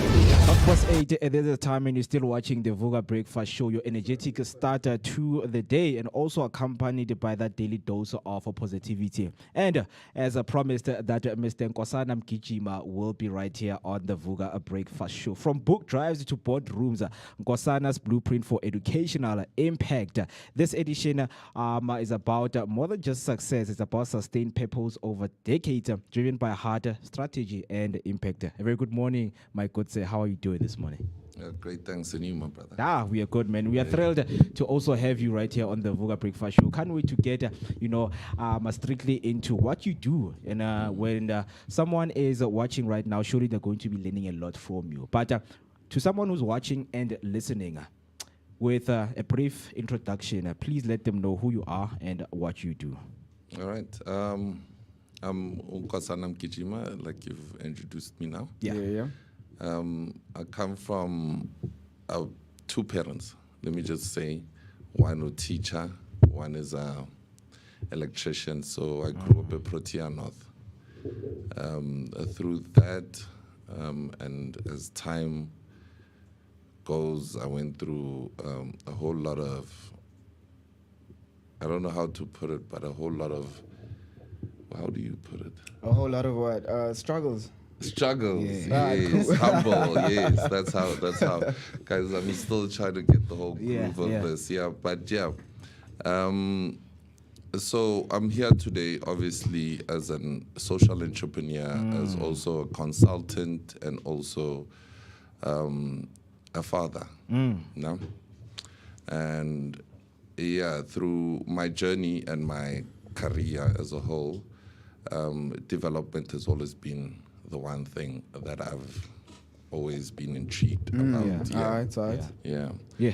And yeah, growing up at Kasi, we all know you go through a whole lot of phases, stages, you know, from your going through DJ. Once you were a DJ, once in your life, you were playing soccer. So yeah, I'm very appreciative to be here. Oh, nice to have you here. And it's a lovely show. You guys have done quite great. Thanks, thank you. Much appreciated. We appreciate Seeing you live, eh? Live and alive, man. Live and alive. Yeah, right. man. And as you've mentioned, man, that you started your journey, with consulting and corporate work, but you just pivoted deeply into education and community work, right? What sparked that shift? All right. Okay, like I said, my mother was a teacher, nah? Yeah. So obviously, no baba. Usually when they used to have a conversation inside in the house, it was usually a debate. Oh, and then you'd be like in the middle. So yeah, I'll be in the middle, and I'm trying to, so daddy was more in a position, mommy was more. Wow. So we grew up in that sort of environment where, a lot of political influence was grasped at that early age. Yeah. And then as we went on, I went on into my high school levels, being innovative. Always wanted to come up with new things, you know. Yeah, like I'm a brand's new logo, like we'll do this, we'll do that. So it's always been something I've always but dope. diving, because I don't think I answered the question community development in a sense. A Protea North, Gakul, especially a Ward 14. Yeah. Yes. Being a comrade, ne? And kuba leyo comrade leyo, the movement was more of, it wasn't more of a capitalist thing. It was more of us trying to develop a community. So we were activists rather than I'm a capitalist. It concern when you see it from a lot of people. Remember that we grew up in a stage where we were inspired about a lot of things. Isn't this were coming in through our generation. In a sense, Kwaito was still an evolution in itself, know. So breathing through that. We wanted to do, so dope. that's where I grasped most of the things. Dope. So you've co-founded not one but two impactful foundation, ITA and 7 Colors. So these organizations, man, how do they differ and what makes them complementary? All right, the IT, it's more of what I studied. Okay. So I'm more on the business management side of things. Yes. Through my experience, through working through banks and working with a lot of other professionals, from accounting to all of that. So that's how I started, because I saw that there's a gap. And a lot of people were looking for somebody who's going to start a business, like help me start a business, assist me with this, assist me with getting this idea flowing. So you were basically AI before AI was invented. So that yes was one of the reasons why I started the IT. It was just to help small, medium enterprises to grow. Dope. And I've done quite a lot, in that field. In a sense, I've groomed such businesses. from your technology spaces to your marketing spaces to your branding spaces. I've worked with various professionals in that sense. So let's get my company going. So it wasn't me as a one person. But it as was like a team. Yeah, a collective of professionals. We would sit in this one little task that we had. And then we'll build it all together. And then in PO, it was more inspired by my sister, who's a social worker in a sense. Yes. So when that environment comes back again. I can see it. Hey, the grooming. Hey, bro, the grooming is very, you know. So Siswami, she's a social worker by profession, and she got me really intrigued in a lot of work that she was doing. So I was assisting in a lot of stuff that she was also doing, partaking in. It would be, I would build up my library or feeding schemes. Basically giving back to the community. Giving back to the community, basically. I like, dope. So now let's speak about the challenges that you have faced, throughout your journey, and how did you overcome those challenges to be where you are right now? All right. A lot of times I always explain, Uguti, you know what, if you do something and you're doing it for yourself, to maybe gain, I would say, gain money, and you're not doing it to basically benefit a bigger community, I think that's a lot of a problem. I mean, that's a big problem that I've noticed, and it's an issue. Because when you start off, you're more of I'm an individual, I'm gonna make this happen, and then you realize we're good to know, man. You can't. You need a team. I'm looking at this team that you have right now, and I'm thinking, wow, okay, this is what it takes, basically. Teamwork makes the dream work. Remember, go to Ubanbani, Zoya Guyo, Utem Fet, Askalinte Ganj. And then Ubanbani, would probably be inspired because you're saying it. But then, we won. So like-minded people, I would say, would be one of the greatest tackle or the greatest issue that I had going towards my journey and finding myself in this whole community development thing. But also, I also think, Ogoti, it's always great for people to notice, Ogoti, if you want anything, especially or you want to build something that's great, never think about yourself first. Think about what you're providing and the service that you're going to be giving to a bigger audience or to your bigger market and stuff. And I think that's how people grow in a lot of things. So that takes time for a lot of people to realize that. Man, I can conquer this alone. And I think now I'm working through this whole thing. It's because of the people that were around me, the people that surrounded me at that time. They influenced me to be a better person. The work that you're doing is very much impactful. Because there's a lot of innovation that is taking place, and we are glad that this is able to help communities at large. But now I want you to tell us more about the EduPack store, right? It's a smart, practical initiative. So, what gap did you notice in education that this platform is trying to solve? Okay, all right. The EduPack was an innovation. As I was working, I've worked in this industry, the school industry I would say the education industry. Sorry for saying school. Education industry for almost like 12 years. So I've spoken to parents day to day. And so every single time when you speak to parents, you hear their concerns, you hear what their issues are. Every day they wake up, they have to take him to a school. All that process, that whole procedure, how can I simplify it? And that's how EduPack came about, where it's a store of convenience, where you get your stationaries, where you get your textbooks, where you get almost everything but packed. In a sense, so you don't have to travel store to store looking for all of these things. We have it basically in this one store, maybe it's EduPack. Yes, and then the other project that I'm sorry, but I didn't mention, Okay. which is also among projects that are on the pipeline, is one a year crash, where we basically trying to open our admissions, trying to make admissions simple for our crash out there as you edupack. Yes. Oh, dope work, man. Very Dope, interesting, dope man. work. And we know that sometimes when we're speaking about accessibility in some of the undeserved schools, we are looking for, some of the ways that we can try to tackle them, right? So in terms of balancing innovation with accessibility in these undeserved schools and communities, how do you balance that?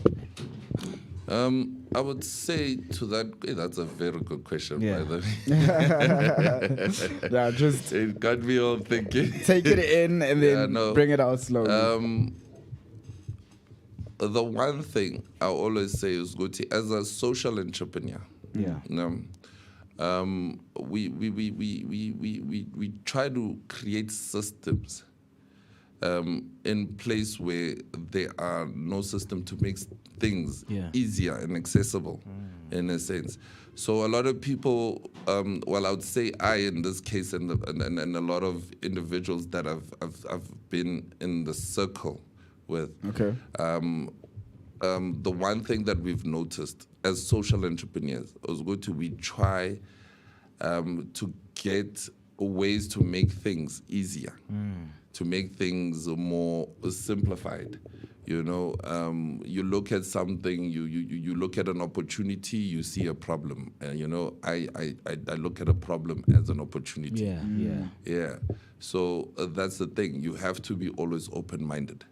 And you have to be really innovative in a sense because opportunities don't fall into your hand. Yeah, you go out and exactly you go and seek it. So I'm that type of person who loves problems, and I'm driven by them. Yeah. Wait, here's a young problem that needs fixing. So what's the difference between an entrepreneur and a social entrepreneur? A social entrepreneur and an entrepreneur, you'd say they're basically close to similar, but not in a sense, because entrepreneur, you could say more business related. Okay. You're more driven by profit. Yeah. Socially, you're more driven by trying to make a difference, trying to create something that's gonna be more convenient, more sustainable for your community. All of those so things. Upgrading the society. Upgrading the society. Yes.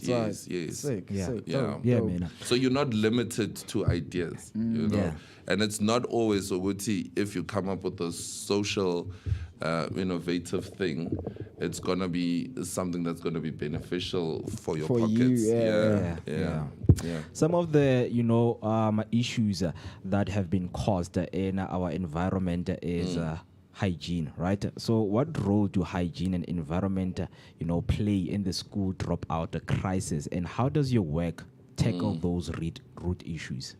No, okay. No, he's done his homework. Yeah, the homework has to be done, bro. The homework has to be done. All right. Hygiene, it's always not fair. Yeah, because our backgrounds are not the same. They're different, yeah. But the one thing I've always tried to preach, especially to parents with the kids, is self-love, self-respect. It doesn't matter where you come from. It doesn't matter where you're from. But most time, it's easier for you to, achieve whatever that you need to achieve. Because a lot of times, mongena into these society circles, there's a lot of comparison. This one who figured out Baba could drive why don't I have this? So it starts with that mental thing, and then it goes on into it's deeper. It goes deeper and deeper. But let me just try to surface it where we can just basically brief on that one. Hygiene, you know, I always believe that everybody, like godliness, comes from your cleanliness. Yeah. So whenever you present yourself, whatever that you present in life, has to be proper. Exactly. Yeah. It has to be nice. It has to be beautiful. It has to be. But now we may lose nagege. Yeah, of course. Yeah, of course. Yeah. All of those things, you know. So it's something that I've noticed. With a lot of kids, banga cooler without those guidances. Yeah. You know, mo hamba je utuyapega, and you see a lot of people utawulo umuntu lo uzovuka ekuseni alanga ingubo.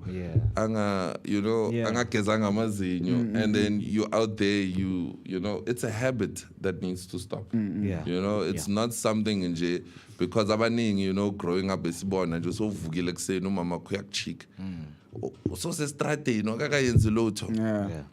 so those behaviors, I think they also limit you to becoming what you need to become in life. So those little things, if we can change those little habits and those behavioral things, I think we can have a great society going forward. Very wonderful. Very interesting, man. So it brings up a question, you know. As you said, your cleanliness is next to your godliness. Definitely. So how do you say I'm that kid in school whereby I'm dirty, my shoes are messed up, not proper conditions, you know. How do you approach the parents? What do you say to the parents to let them actually understand where you're coming from? All right.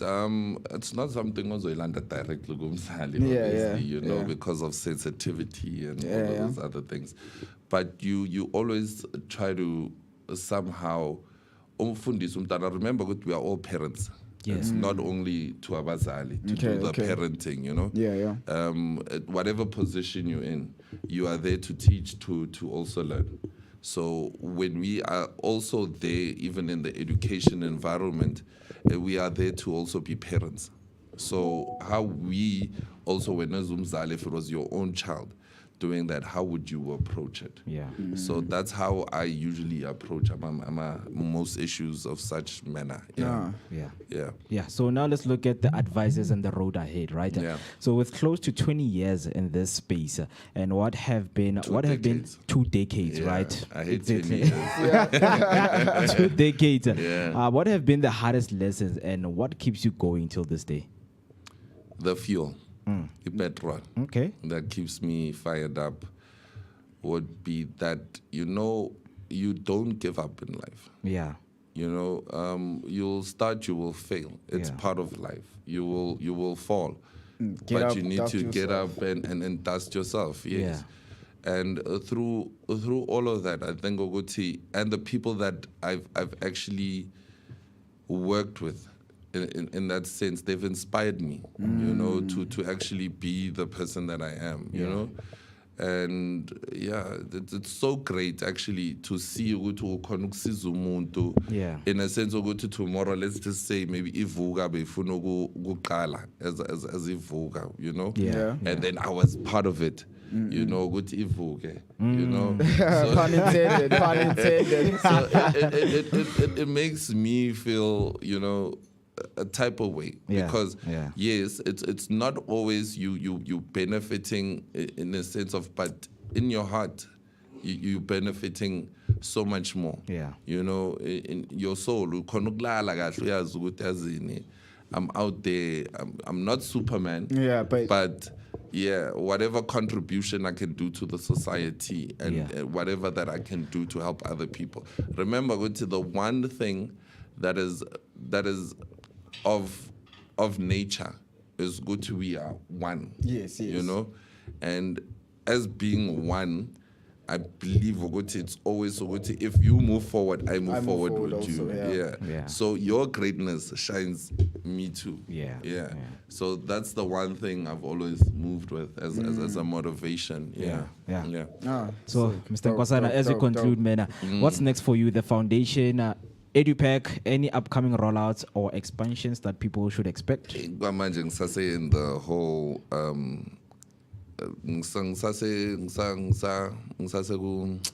sorry, and this whole education thing, I'm still playing my role where I'm playing my role. It's a school called the Falcon Private School. Yeah, I'm enjoying that journey for now. I don't want to put myself, like, get my hands everywhere because sometimes you One don't thing at a achieve time, anything, one thing at a you know. time. So yeah, I'm still learning a lot from my colleagues who are me that side, and it's a school that is so great, and we trying to build it, you know, and make it a possibility for Abantwana to be the best that they can be in that school. Awesome, man. So I mean, I would suggest Utabantu, because now I'm pushing admissions for 2026. Oh yeah. Ngicela ukuthi anyone who's watching this podcast, 2026 we open, and I'll be there, and knowing ukuthi I'm there, you're gonna get the best quality. If people want to get hold of you in terms of contacting social media platforms, where can they get you? I got a Facebook page, Uyunkosana Mkijima. Instagram, I really opened it, but one of those cases. Hey man, make use of Instagram, bro. Make use of Instagram. Like, I know one of these people are taking pictures, filtering. I mean, my life is just, it moves. It just moves. So time for pictures sometimes I don't have. But if you want to get a hold of me, it's Facebook. My email address, nkosmg123@gmail.com. And I think I still have a Twitter account. I'm not sure, but lastly, man, on YouTube, we have a comment from We Are For The Children 7 Colors saying, Mr. Mkijima, love your initiative. Hygiene goes a long way. Definitely. Mr. Nkosana, thank you so much for joining us right now. Sabonga Vooka. Please invite me again. Yeah, we will invite you again. You know, Definitely. how could you not invite our Batman to our Gotham, you know? Thanks, my brother. Right here, Mr. Nkosana, who is a community development practitioner and a social entrepreneur right here on the Vooka Breakfast Show. That was a conversation we just had with him. So right now we're going to take a short break. After we come back, we have Untwanano Mboweni, who is doing catering business. So you do not want to miss this conversation. Don't go anywhere.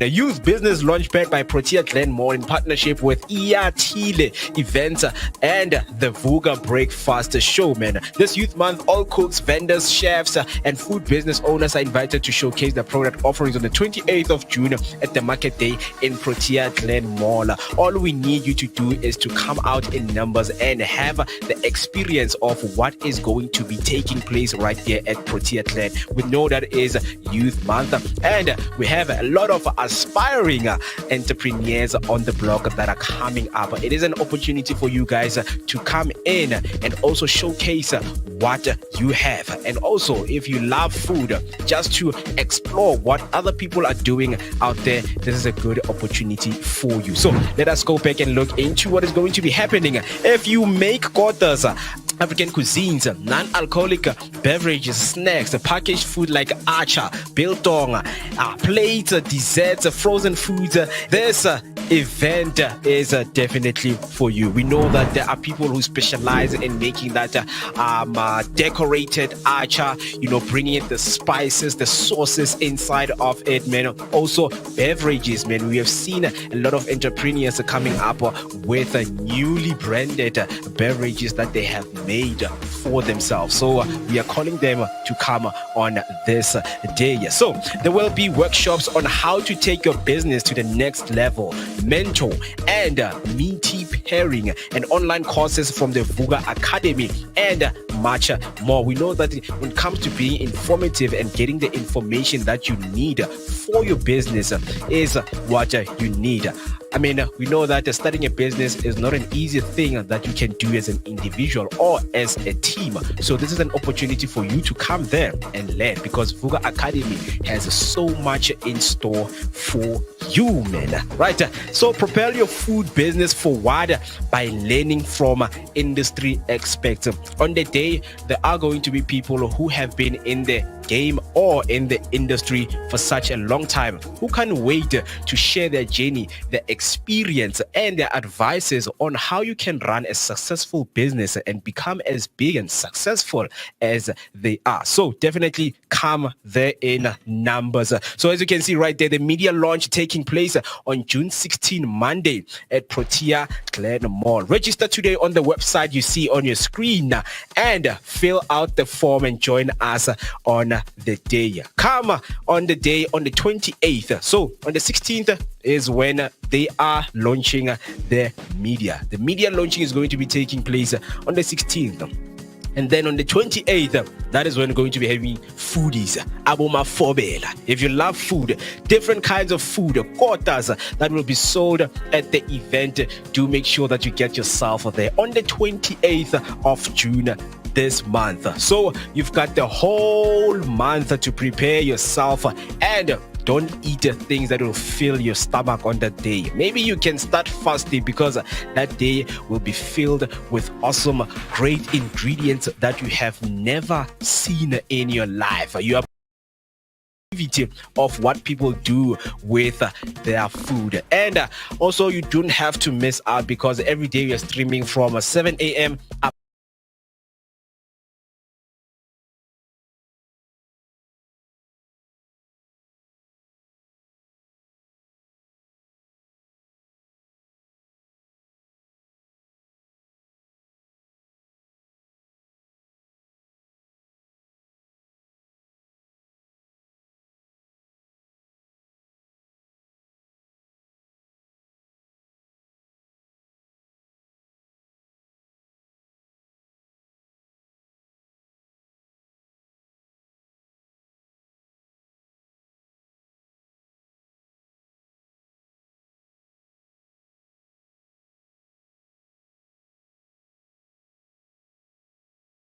name is Tisiga Mazbugo Shabalala. My name is Moketi Maimane. My name is Musi Miss. My name is Ketua Ketumguni On the Vooka Breakfast Show. Every weekdays from 7 a.m. to 10 a.m. This is where we are going to have our topical discussion featuring various experts from different fields. We're going to take care of you and it's going to be amazing, man. Right now I'm on the set of the Vooka Breakfast Show brought to you by the Blinko Network. Do not forget to subscribe. That's Vooka Breakfast Show on Facebook and all other social media platforms. Vooka. See you there.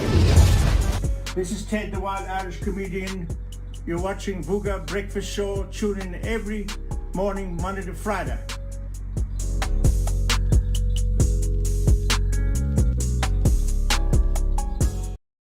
Stuff that we do right here only and exclusively on the Vooka Breakfast Show, brought to you by the Blinko Network. Right before the break, Mukezi and Stephen were spending some time with Mr. Mkichima, a social entrepreneur who's doing amazing and great stuff in and around our communities. And right now, I'm so excited. And the reason I'm so excited, and I'm sure Mo can relate to this one, because I've been someone who's been quite skeptical to, dive into the segment of food and all things concerning catering and just foodies and enjoying some great food that you can see right in front of me. And right now I'm joined by Untwana, Mboweni, yes. Because I'll tell you. Actually, Paloi. Because I'm not married. Oh, okay. I see. My husband will be mad. I see. The reason I say that is that they know here at studio, I'm very, very cognizant and wary about people's pronunciations. Yes, people's names pronunciations. I understand. So I love to get it right from the first, it's okay. from the beginning. So welcome. Thank you. Thank you so much. Perhaps you're wondering why Untonano and I are standing and not seated usually on the table or perhaps on the couches. It's because she brought some great food that is in front of us, and she recently started a new catering business. Lualu's catering. Yes, and off camera, she was telling me that Lualu is actually a combination. It's a play on words of her two daughters' names, Ulwandle. Ulwandle is the son. Is the son. Lulama is the girl. So it's a boy and a girl. I see. So it's a play on words. Very creative and interesting stuff. Lualu's catering. So perhaps you might have heard of it or you're hearing about it right now for the first time. This is a great opportunity for you to engage with us. Get in touch with us. Share your thoughts. Share your opinions and everything else in between. Because it is a Tuesday. This is what we choose on a Tuesday, right here on the Vooka Breakfast Show. So I can't wait to get into it. So let's talk firstly about when you started, because it's a recent one, yes, right? But how recent are we talking?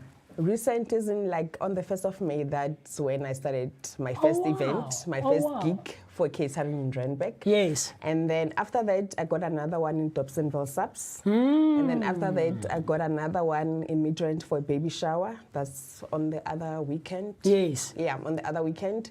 So now, because people refer, when people love your food, yes, the next person will refer your food to another person. When I'm posting, they can say how beautiful. So even the taste, you don't want your food to be just beautiful. to look good, it has to taste good. It has to taste good Absolutely. as well. So people really refer me to other people. Some people have paid deposits already for September and December. Oh, wow. For their own events. So now that's a good start. And like I'm 6 very months excited. prior. 6 months look prior. At you. So look at the 1st of May and then look at now. Yeah. So I'm very excited about this. I love it. I love it. So we're actually putting our taste buds to the taste and our spotlight on youth in business. She's not only operating, hasn't only been operating for a few weeks, but she's already getting booked, like she mentioned, and building flavor momentum. Today we welcome Untana Nomboweni, a passionate cook turned caterer who's turning her food dreams into real bookings, and she'll be one of the stars actually at the upcoming launchpad. That's the Protea Glen Mall launchpad, youth business launchpad and market day that the Vooka Breakfast Show will absolutely be participating in, and of course a partner at on the 28th of June 2025, this coming Saturday. So let's talk about the inspiration now. Yes. Because I understand that you have a normal 9 to 5, a day-to-day job, yes, right? I do. So what is the inspiration behind this? Is it something that's recent for you? Let me try and see. Or has it been a passion of yours for the longest of times? You know, it has always been a passion. If you look at me, 175 Food Network, everyone that's cooking, yes, that's me. I think I know every show on Food Network. Yes. I know everyone. You know everyone. I know everyone. Yeah. That's the channel. Even my daughter once said, Mom, you're always watching this channel. Yes. But why are you not cooking these things? Yes. You know, some of the things require money and all wow. those things. So I said, no, I'll try this. But you know, watching people or watching those shows build, I know how to put flavor. I know how to combine something. You can put something in the pantry and then I know what goes with what. So I'm the only girl at home as well. So my father always relied on me. I see. Of me cooking. If there's visitors, he knows. You're the one who has to cook, yes. He calls me, so now it's difficult for him to come. Because you're not at the house anymore. I'm not at the house anymore. Yeah. But you know what? I'm always there for my dad. He knows yes. I love cooking. Yes. It keeps me going. I love the energy where I have to, you know, I can wake up at any time. When it comes to food, I have energy. I you love can do that. other chores, but when it comes to food, leave it it's to me. your thing, yeah. Leave it to me. And I get excited because when people love my food, then you know what? I just love that part. Look, man, I mean, I've heard that food is also an expression of you as an individual, right? And it can also be an art form. From the way you cook, the flavors that you combine, and of course your plating. Because look, I'm someone who doesn't necessarily like being in the kitchen, right? So no, I'll cook and I'll try to, but I'm not like cognizant about the decoration and how it looks and stuff like that. So we're seeing different stylings of plating here. What is the drive behind it, or what goes into plating a meal on a plate? You know me, before I even cook, I visualize. This is how I want my plate to look like, and I'll put it like that before I can even just cook. So it's not necessarily, it just comes naturally for me to know how to cook and the colors that I want in a certain plate. So I will just combine, if the pap should be there, I need a certain color there. Then I just play it around. I see. Usually on these ones are the ones that are like the samp, the beetroot, and the meats. I usually put them on I'll serve them with the catering. So people will decide if I have to put it there on Saturday or what. Because I'm very excited. I think I'm going to come with tacos as well.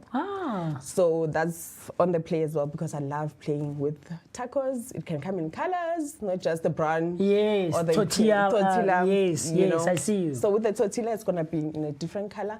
So I'm very excited about that. I love colors. That's why I'm trying. Let's not go for the normal color. I see. It will be nice to change.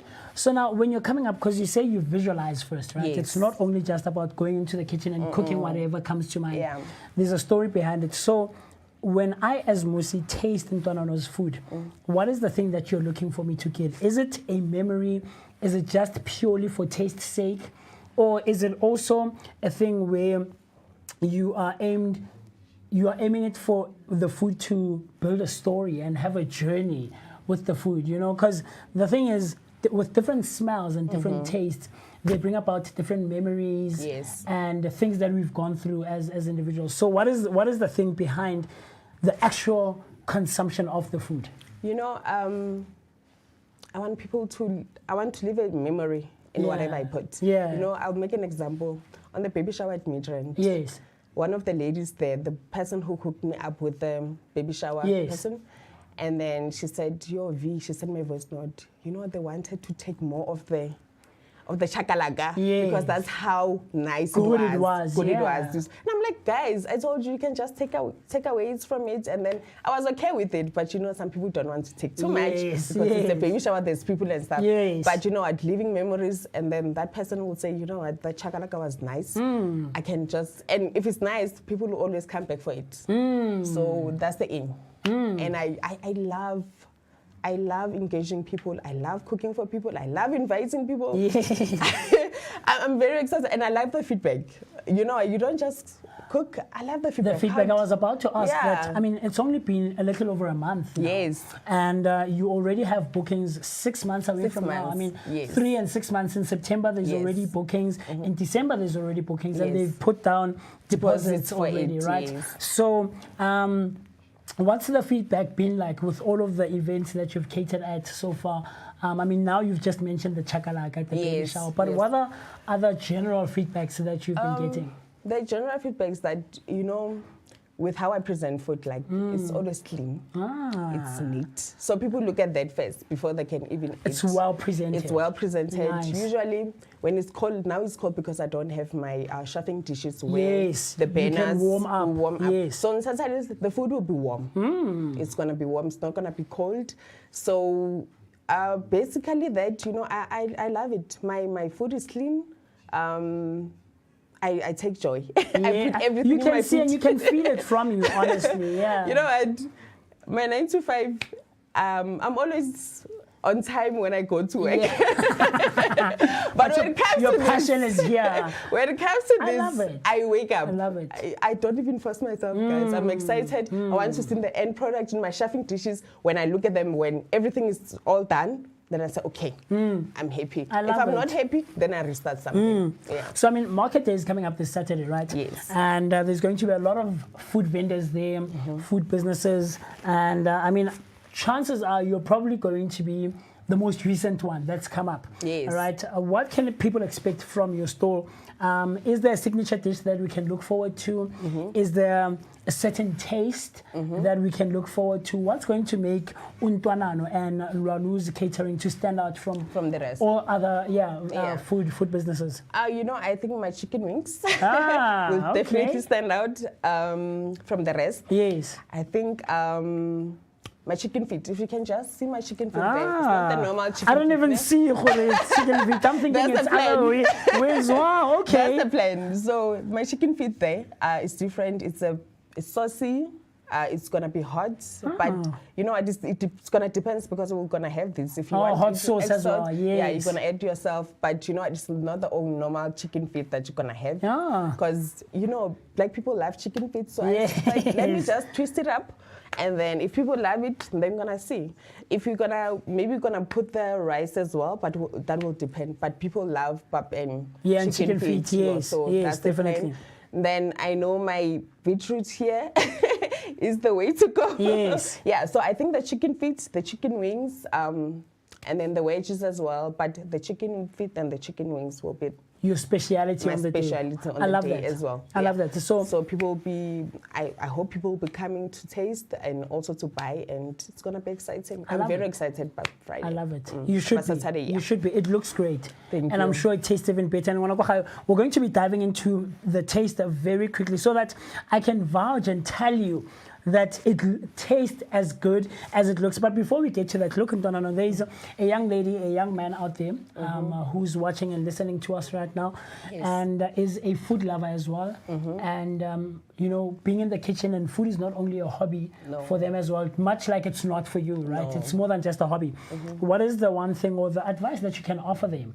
You know, especially as someone who is juggling between your catering business and a conventional 9-to-5. How can you inspire them? What's the advice that you can give to them so that they can also have the courage to start and take it serious? And take it serious, that's the plan. You know, when you don't take it serious, treat it like the way you take your 9-to-5. You should give the same energy and don't treat it as a side hustle. Because the moment you say side hustle, you're not going to put the 100% because it's a side thing, you know. You don't want to put the full into it. So, you know what, go for it. Because people will say, no, I don't have money to start. Start where you are. You don't have to go for the most expensive chefing dishes. You don't have to go for... You understand? Start with what you have. You don't want to go into debts. Start with what you... But I think your passion will show. Will come out. Will come out in the food. Don't ever...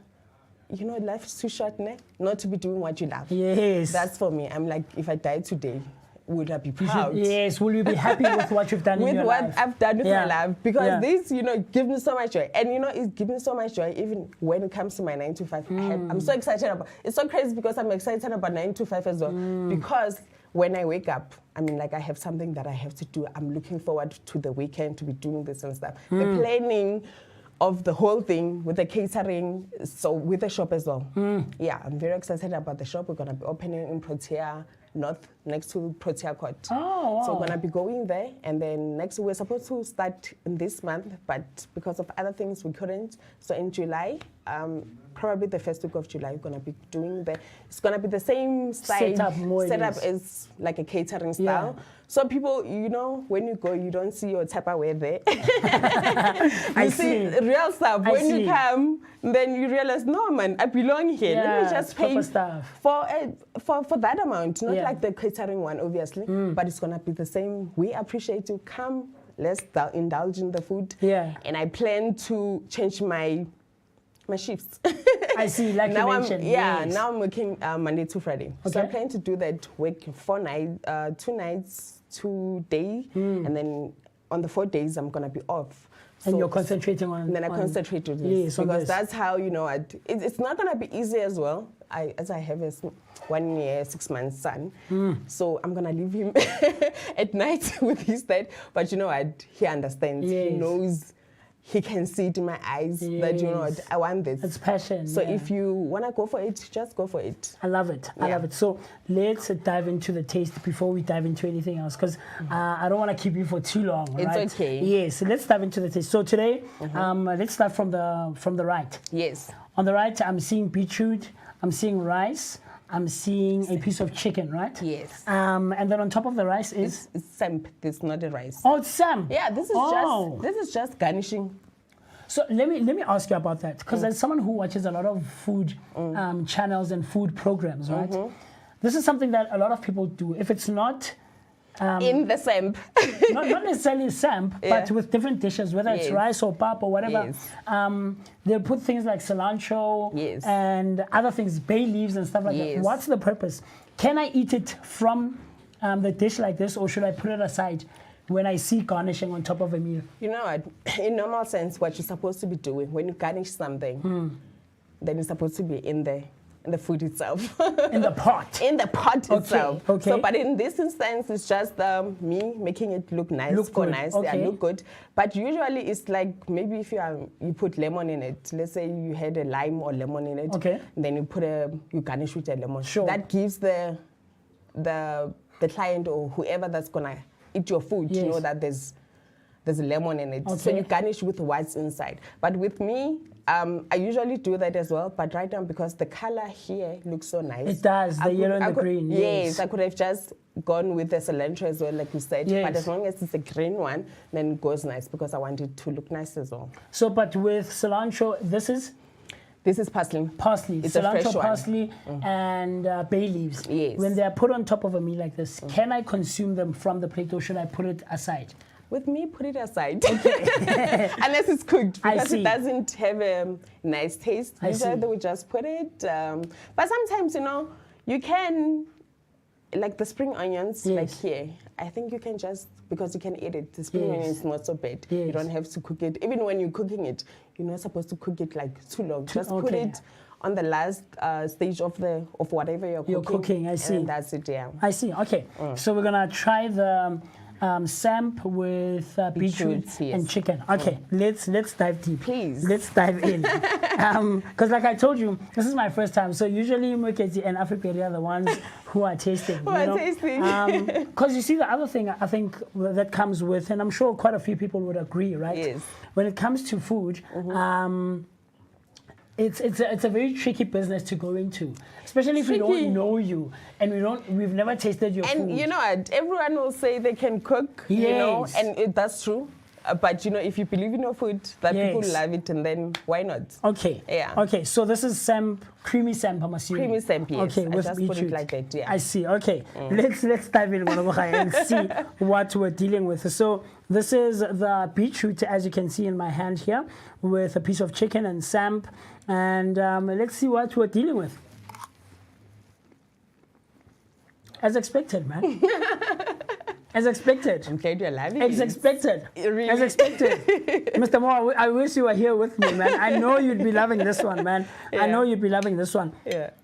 But like you mentioned, it's cold now because of the morning, and you've been driving and traveling. Yes. But on Saturday, all the food is going to be warm. All the food is going to be warm. Yeah, except the salad, you know, it comes like that. It's not going to... My bro. Thank you.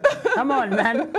No, I'm not saying, guys. Let's call it a day. Let's call it a day. This is great, man. This is great. It tastes amazing. Yeah, it tastes amazing. Okay, let's dive into the chicken very quickly so that we can move on to other things. Other things, yes.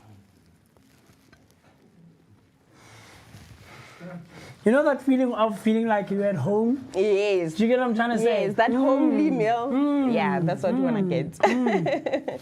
Thank you. I love it. Thank you. So is there a special way that you prepare the food, specifically this dish? This dish. There is a way, especially with the beetroot, I put, but let me just say it so people can also know how I do it. But don't give away a secret I'm recipe. not. Yeah, no. With the beetroot, obviously, you're going to just boil it aside and then put it on the side and then cut it the way you want.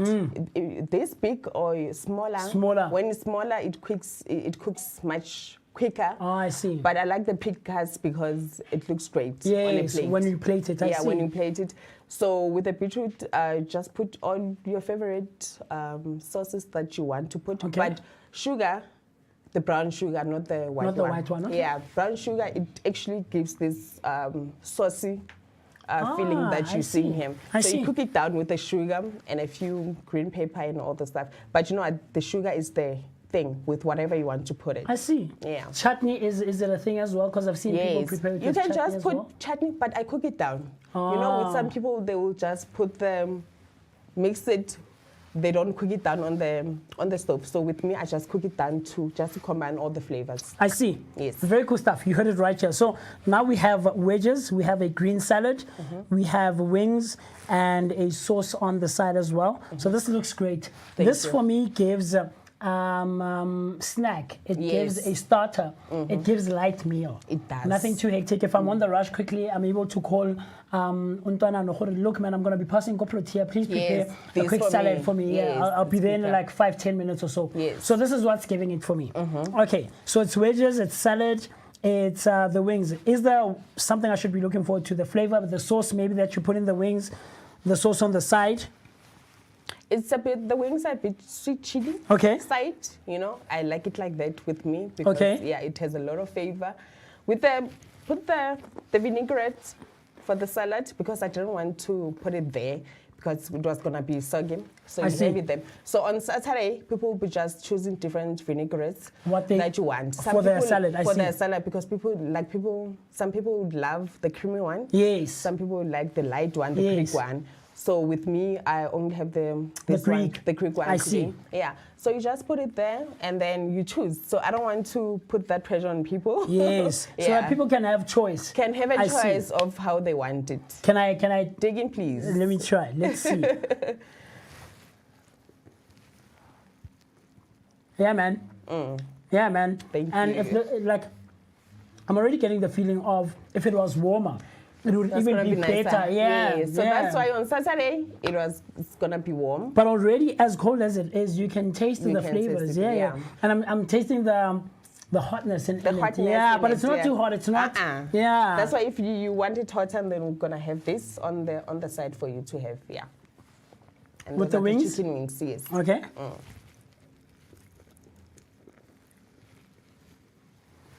Mr. B, yeah, man. Yeah, man. It's giving. It's giving. It's giving. And it really promises to be a great one this coming Saturday. And then with the last one, we have With the our pap, the corn, and the chicken feet. And the chicken feet, Okay. yes, yeah. Anything special here? I'm seeing a bit of green on the pap, the This is plating the of it. dry parsley. Remember here we had the fresh one. Here we have a dry parsley just Okay. to make my pap look nice. Not easy. So this is just the pap. Today is sour, but you know what, on Saturday I'm not going to make it sour because some people don't Like the sour. Yeah. Yes, so yeah. this one is just sour for today. And then with the chicken feet, it's just, I cook it down as well. And then with the corn, it's just basically, I'm going to make it more on the, it's going to be yummy. It's yummy now, but it's going to be yummy on Saturday, yeah. I see. This Yeah. looks great, Mwanakohai. And I'm going to dive into the food a bit later on because we're running out of time and I have to let Tuntana go. But let's talk about accessibility. I mean, you did mention that if someone is looking for you, they can find you go Protea. But how else can I get access to Ntwana if I want to make use of Lwalu's catering? Please get me on this number. It's 068 286 3075. One more time, please. 068 286 3075. And then they can also catch me on my WhatsApp number. It's 078 57 566 90. Can I repeat the Yes, WhatsApp one as well? absolutely. 078 57 566 90. And then on Facebook, it's Ntwana no Valencia Mboweni. So you can get me there. I love it. I love it. Yes. So, if there's anyone that you would cater for, anyone that you would cook for in the world, if you had choice, it doesn't have to be one person, but if you had your ultimate choice and they were like, Ntwana, you can cook and cater for this person, who would it be? Oh my goodness. It's a lot of people. Yeah. But can I just mention someone? Yeah, absolutely. Although it's someone from outside, ne? Yes. Bobby Flay. If you know Bobby Flay. Yes, I You know know Bobby what? Flay. Yes. Yeah. If you know, I can just, cook. He has For a show him. name. Yes. He has a show where he says it's called Beat Bobby Flay. Yes. If I can just go And be on to that him. show. Yeah, but you know, love I would love to cater for government departments. I would love that because I also had for SITA, but we didn't agree Yes. on the money issue. Yes. But with government departments, I would love to get into that space. I would love to go outside Gauteng borders. It would be nice to go into Limpopo. Venture out, out. People would love. I love that, but there's Nola. Who's this? There's a chef in tea as well. I think I would love to cater for her as nice well. one. Yeah, Siba, the one for Siba, Siba Tables. Yes. Yeah, she's in Cape Town. So those are people that. Those I are some of would the love- people that you'd love to work with. I'd Very, love to work with. very cool stuff. Ntwana, thank you. Thank you for so coming, much. and we can't wait to engage a bit further with you on Saturday. No, and I we're going to appreciate try it. and show people what your segment, or rather your setting, is going to look like on Saturday, and taste the food when it's warm, nice and warm and freshly cooked. Yes. But I love this, and this is amazing. It looks great. It tastes even better. Thank you so I would much. absolutely come to you and come with my family and friends and just enjoy. Come on it. Saturday with you. But we can also get you. You're saying next month you're going to be setting up next to the court. Next to the court in Protea. In Protea, Court. yeah. It's in Protea North. Yes. Yeah. so This is from not the- too far from Pick and Pay, right? No, it's not far Yes, from I it. see. And also from the Protea Protea Glen, they call it Protea subs. Yeah. Yes. So it's not far from that. I as well. see. Very cool stuff. So thank you. We Thank you appreciate so much. We appreciate you. So, Yeah, thank this was Untana Nomboweni for Luandle. Lwalu, why am I forgetting? Lwalu's catering. Yes. Recently started catering business. She's only a little over a month old, and she already has bookings all the way to December. So with that being said, it comes from passion to plate. And Torono's story reminds us that every flavorful dream deserves a shot. Catch her on Saturday at the Youth Business Launchpad Market Day and support young entrepreneurs. And, cooking up success is what Untana is doing. And don't forget to tag a friend. Tell a friend to tag a friend so that you can get this flavorful taste that takes you on an absolute great journey. With that being said, let you and I see each other right after this cool stuff. Thank you. Hey family. Hi, my name is Tisiga Mazibuko Shabalala. My name is Moketi Maimane. My name is Musi Miss. My name is Ketu Mnguni On the Vooga Breakfast Show. Every weekdays from 7 a.m. to 10 a.m. This is where we are going to have our topical discussion featuring various experts from different fields. We're going to take care of you and it's going to be amazing, man. Right now I'm on the set of the Vooka Breakfast Show brought to you by the Blink-On Network. Do not forget to subscribe. That's Vooka Breakfast Show on Facebook and all other social media platforms. Vooka. See you there. The Youth Business Launchpad by Protea Glen Mall in partnership with Iatile Events and the Vooka Breakfast Show, man. This youth month, all cooks, vendors, chefs, and food business owners are invited to showcase their product offerings on the 28th of June at the Market Day in Protea Glen Mall. All we need you to do is to come out in numbers and have the experience of what is going to be taking place right here at Protea Glen. We know that is Youth Month, and we have a lot of aspiring entrepreneurs on the block that are coming up. It is an opportunity for you guys to come in and also showcase what you have. And also, if you love food, just to explore what other people are doing out there, this is a good opportunity for you. So let us go back and look into what is going to be happening. If you make quarters, African cuisines, non-alcoholic beverages, snacks, packaged food like acha, biltong, plates, desserts, frozen foods, this event is definitely for you. We know that there are people who specialize in making that decorated acha, bringing in the spices, the sauces inside of it, man. Also beverages, man. We have seen a lot of entrepreneurs coming up with newly branded beverages that they have made for themselves. So we are calling them to come on this day. So there will be workshops on how to take your business to the next level, mentor and meaty pairing, and online courses from the Vooka Academy, and much more. We know that when it comes to being informative and getting the information that you need for your business is what you need.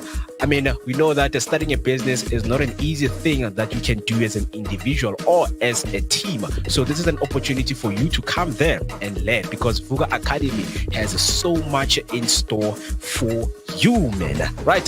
So propel your food business forward by learning from industry experts.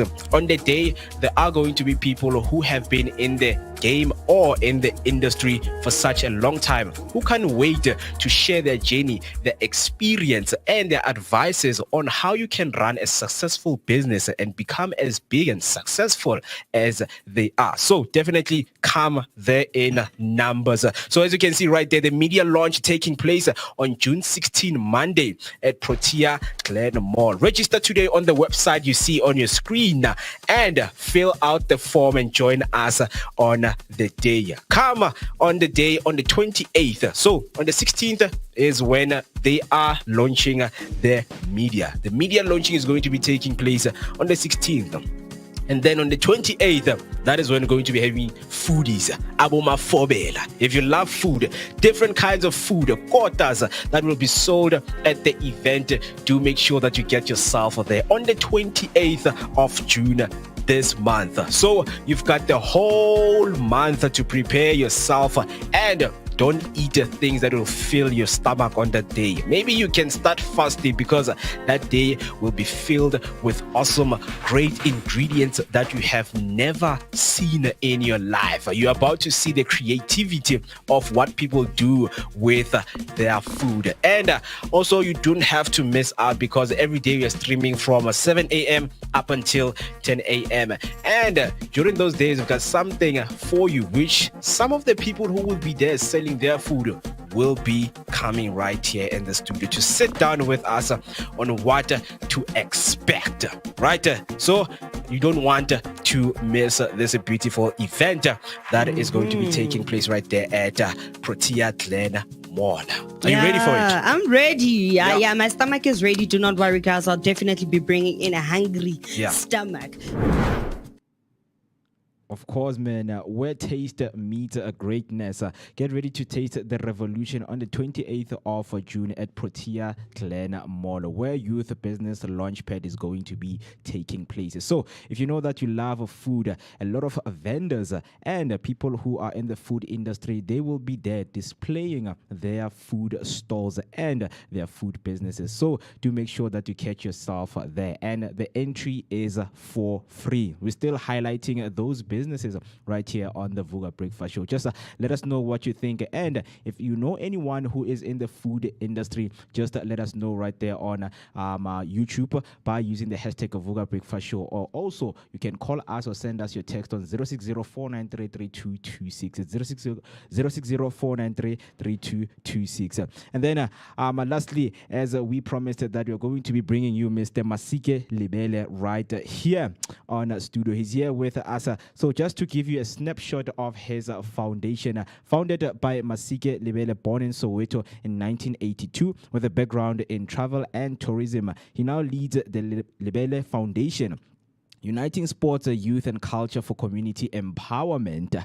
The foundation's key message: empowering communities, enriching lives through cultural initiatives like guided hiking tours on the Soweto Ndofaya Trail. Right, we know that today is a Tuesday, and on Movers and Shakers, we're going to be looking into how the Ndofaya Trail became a business of legacy. Right, so he is here. We are going to be having another empowering edition of the Tuesday right here on the Vooka Breakfast Show, where your choices shape your future and your journey is important as your destination. Today we're not just talking business, we're walking it, right? We've been eating right here, our stomachs are full. It's now to take that trail of a hike. Mr. Masike, good morning, and how are you doing this morning, sir? Good morning to the Vooka team. First of all, thank you for having me. I'm honored to be here on this wonderful platform. I'm very well. And how are you guys? Man, we are thrilled to have you. Thrilled to have you. I don't know about you, Afri Perry. No, man, I'm very excited, hey, because, you know, as a person from Ndofaya, I'm busy out here wondering, where does this hiking trail in Ndofaya? Because I don't know. I want to come and just say West, I say 1852. Yeah, man, a very interesting conversation we are going to have right here, because our guest is a man who's redefining what it means to move, shake, and build on food. Masike Lebele, born and bred right here in the heart of Soweto, has turned a trail through South Africa's most iconic township into more than a fitness route. Through his work with the Lebele Foundation, he has created experience that fuses history, health, heritage, and hustle. The Soweto Ndofaya hiking trail, right? To someone who is listening, man, can you just give them, now yourself, a brief intro of what is it that you really do, man? Okay, so I discovered a trail in Zone 1 on the mine dumps. Wow. On the mine dumps. I have a background of tourism. You see, I studied travel and tourism at Boston Business College. I came out top of my class. You see, and then tried to go out to look for work in the corporate environment. Okay, was successful enough to get an internship with a small travel agency in Braamfontein. Then I worked myself up. Ended up working for big travel agencies like Torvest and Legacy Lifestyle. Mr. Take the sound there, the sound there, the sound there. Sorry for that. Okay, no problem. Not Can still hear it. playing. Yeah. Sorry about that. Okay, not a problem. Yeah.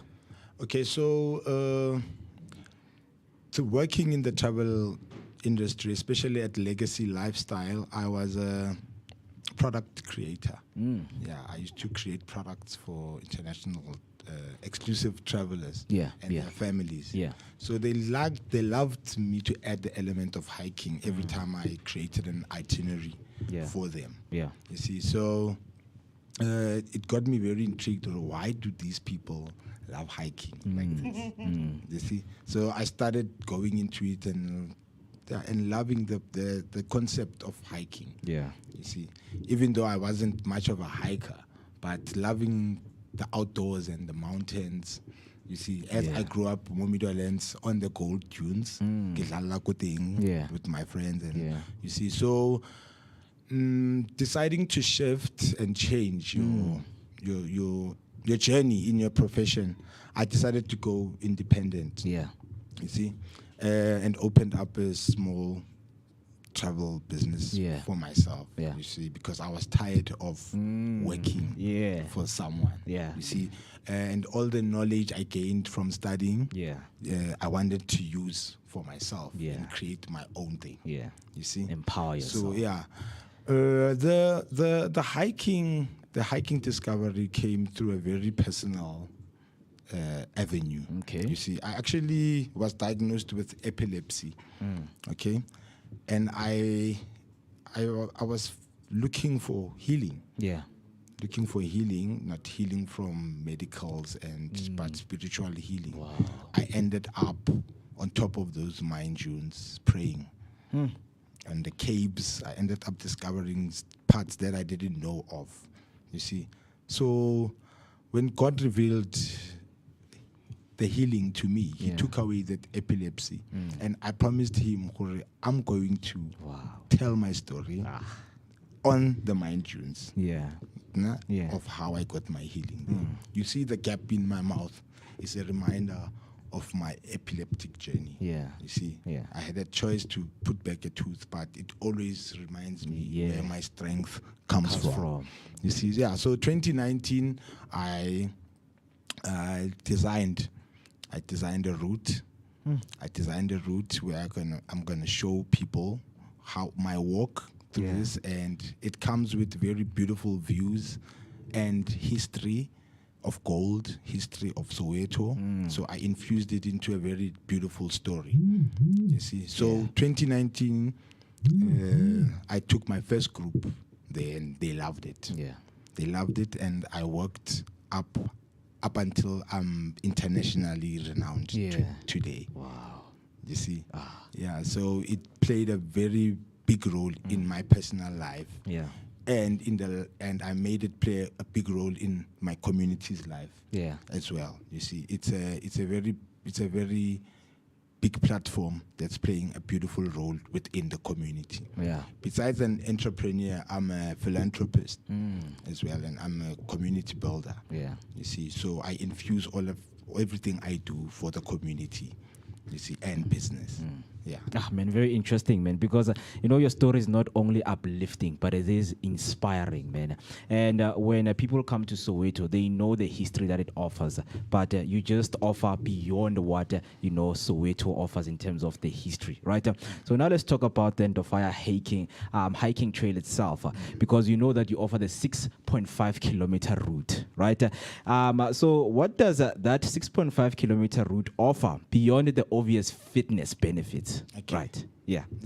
So the Soweto Into Fire hiking trail is a spiritual, motivational, and educational hike. I tell the story of gold. I tell the story of my community. I tell the story of my childhood, growing up around that area. I add the element of having the friends that I joined with come and back up my story too. To the tourists. You see, so it's got it's got beautiful elements of nature, Yeah. which is unnatural to our community because those are mine dumps, those are toxic dumps. You see, so in a way, it was a very innovative way to bring the element of hiking within the township. Yeah. You see, so because those mountains, those hills are the only type of outdoor environment that we have in Soweto. Yeah. It's an urban area. Yeah. You see, hence we were also awarded the most innovative product by the Gauteng Tourism Awards. Wow. You see, Yeah. and we nominated for the Soweto Tourism Awards for the best site guide. You see, and telling a very genuine, authentic story. Yeah. You see, and that's what's drawn all the international community to Middlelands. Yeah. You see, So I give you views that you've never seen of Soweto. Yeah. And Rodiport, Johannesburg, the main reef, Rodiport, and West Rand. Yeah. Yeah, you get a beautiful view of the skyline of Jozi from the mine dumps. You see, and it's a heaven for photographers and content creators and people who like you see, content, creating content as a whole. Yeah. So it's and it's created a lot of economical opportunities for my community, which I love very much, the aspect of how it's grown my community. Yeah. And not just economically, but emotionally. And it's taught them a lot. Yeah. It's infused communities, international with local, black and white. Yeah. You know, it's opened up a lot of dead wood that's been happening. Yeah. You know, with our growing up. Yeah. Ah, man, this is powerful, you know, and I will let you know that if anyone maybe is watching right now, they're definitely, you know, feeling and also trying to just relate with what you're saying, you know, because we know that Soweto as a whole is being viewed as a world, you know, renowned destination, right? And speaking of, you know, it playing a very huge impact in communities, right? You've designed it to be accessible to everyone, whether it's locals, tourists and families. But you know, before I get to this question, how do you know, convince someone, a typical guy from Soweto, hike, because hiking, like even me walking here, I'm hiking. But now, how do you package it and you know, give it to someone as something, you know, when they look into this, they will buy into it and say, you know what, Mr. Masike, kikena moyo. Yeah. I use a personal element. Okay. I resonate with your individual experience of Soweto. Yeah. Hence, you say, how do I sell it to the locals? Yeah. You see, I express that we grew up together. Yeah. We grew up together, so we know everything about Soweto. True. But we don't know the elevation of Soweto. You've never seen Soweto from a drone point of view or a bird's eye. You see, so that's type of intriguing for them, especially the pictures. You see, the pictures when I post, you see, when I post the pictures of the views, they're like, okay, no, I really have to go and see. Of course, it's enticing. Yeah. And word of mouth as well. From the first group, they came, they loved it. When they got back, I got people to want to say, I saw my friend coming there. We also want to come. Yeah. You see, so in a way, the beauty of it is that it marketed itself. I was just being consistent with whatever I was doing. Yeah. Amen. And now coming back to this one of it playing a huge role in communities and also creating jobs. So how does the trail itself create jobs and open business opportunities for the people in the community? Okay, so how the trail does it is that I use my childhood friends as securities and assistant guides. So I provide employment for about around to 15 or 20 guys. Yeah.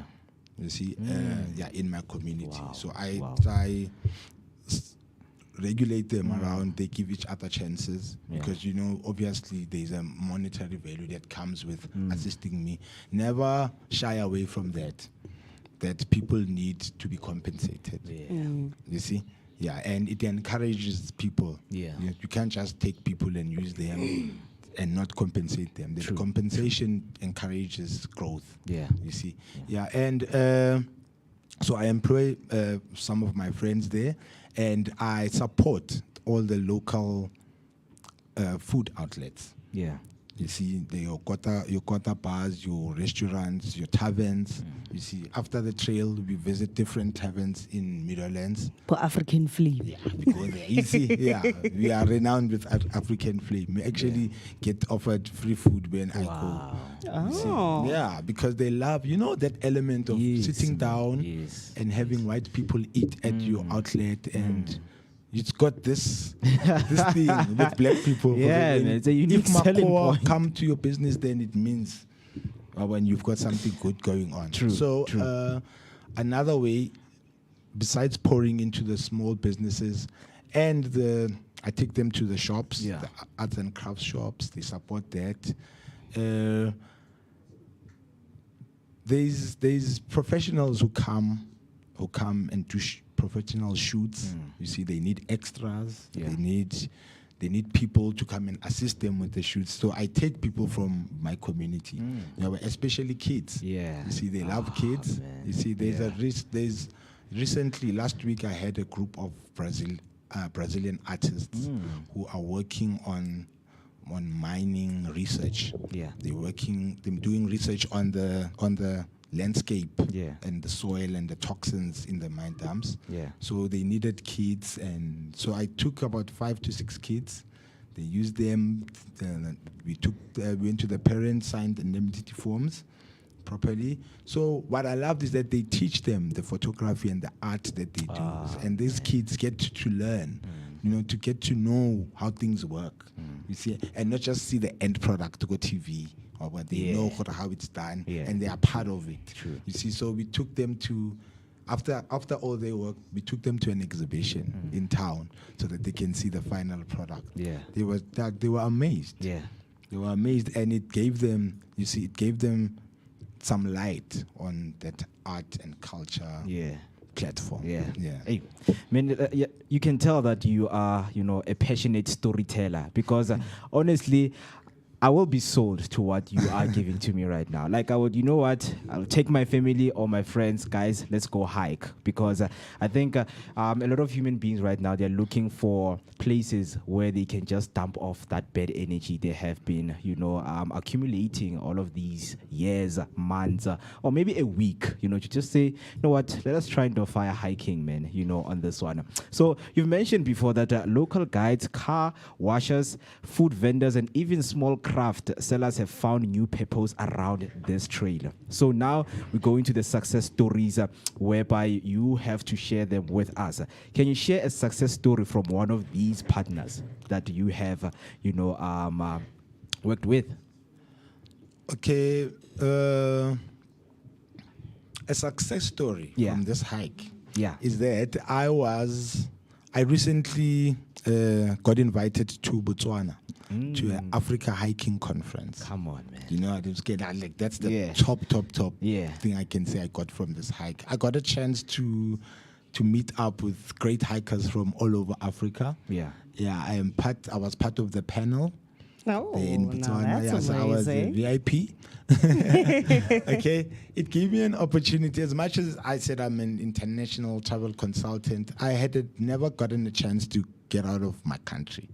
So the hiking thing gave me an opportunity to go to one of the best countries in Africa, which is Botswana. Yeah. You see, I met a lot of powerful, motivational people in the industry of hiking and tourism and business at large. Yeah. You see, so it connected me to a lot of potential to grow a lot of stuff in my community. Interesting, man. Hey, that's very amazing. So we see that you've also turned hiking trails into a wonderful business ecosystem. So I wanted to know, how do you tell these stories to like the broader audiences that you have in terms of social media partnerships or traditional platforms?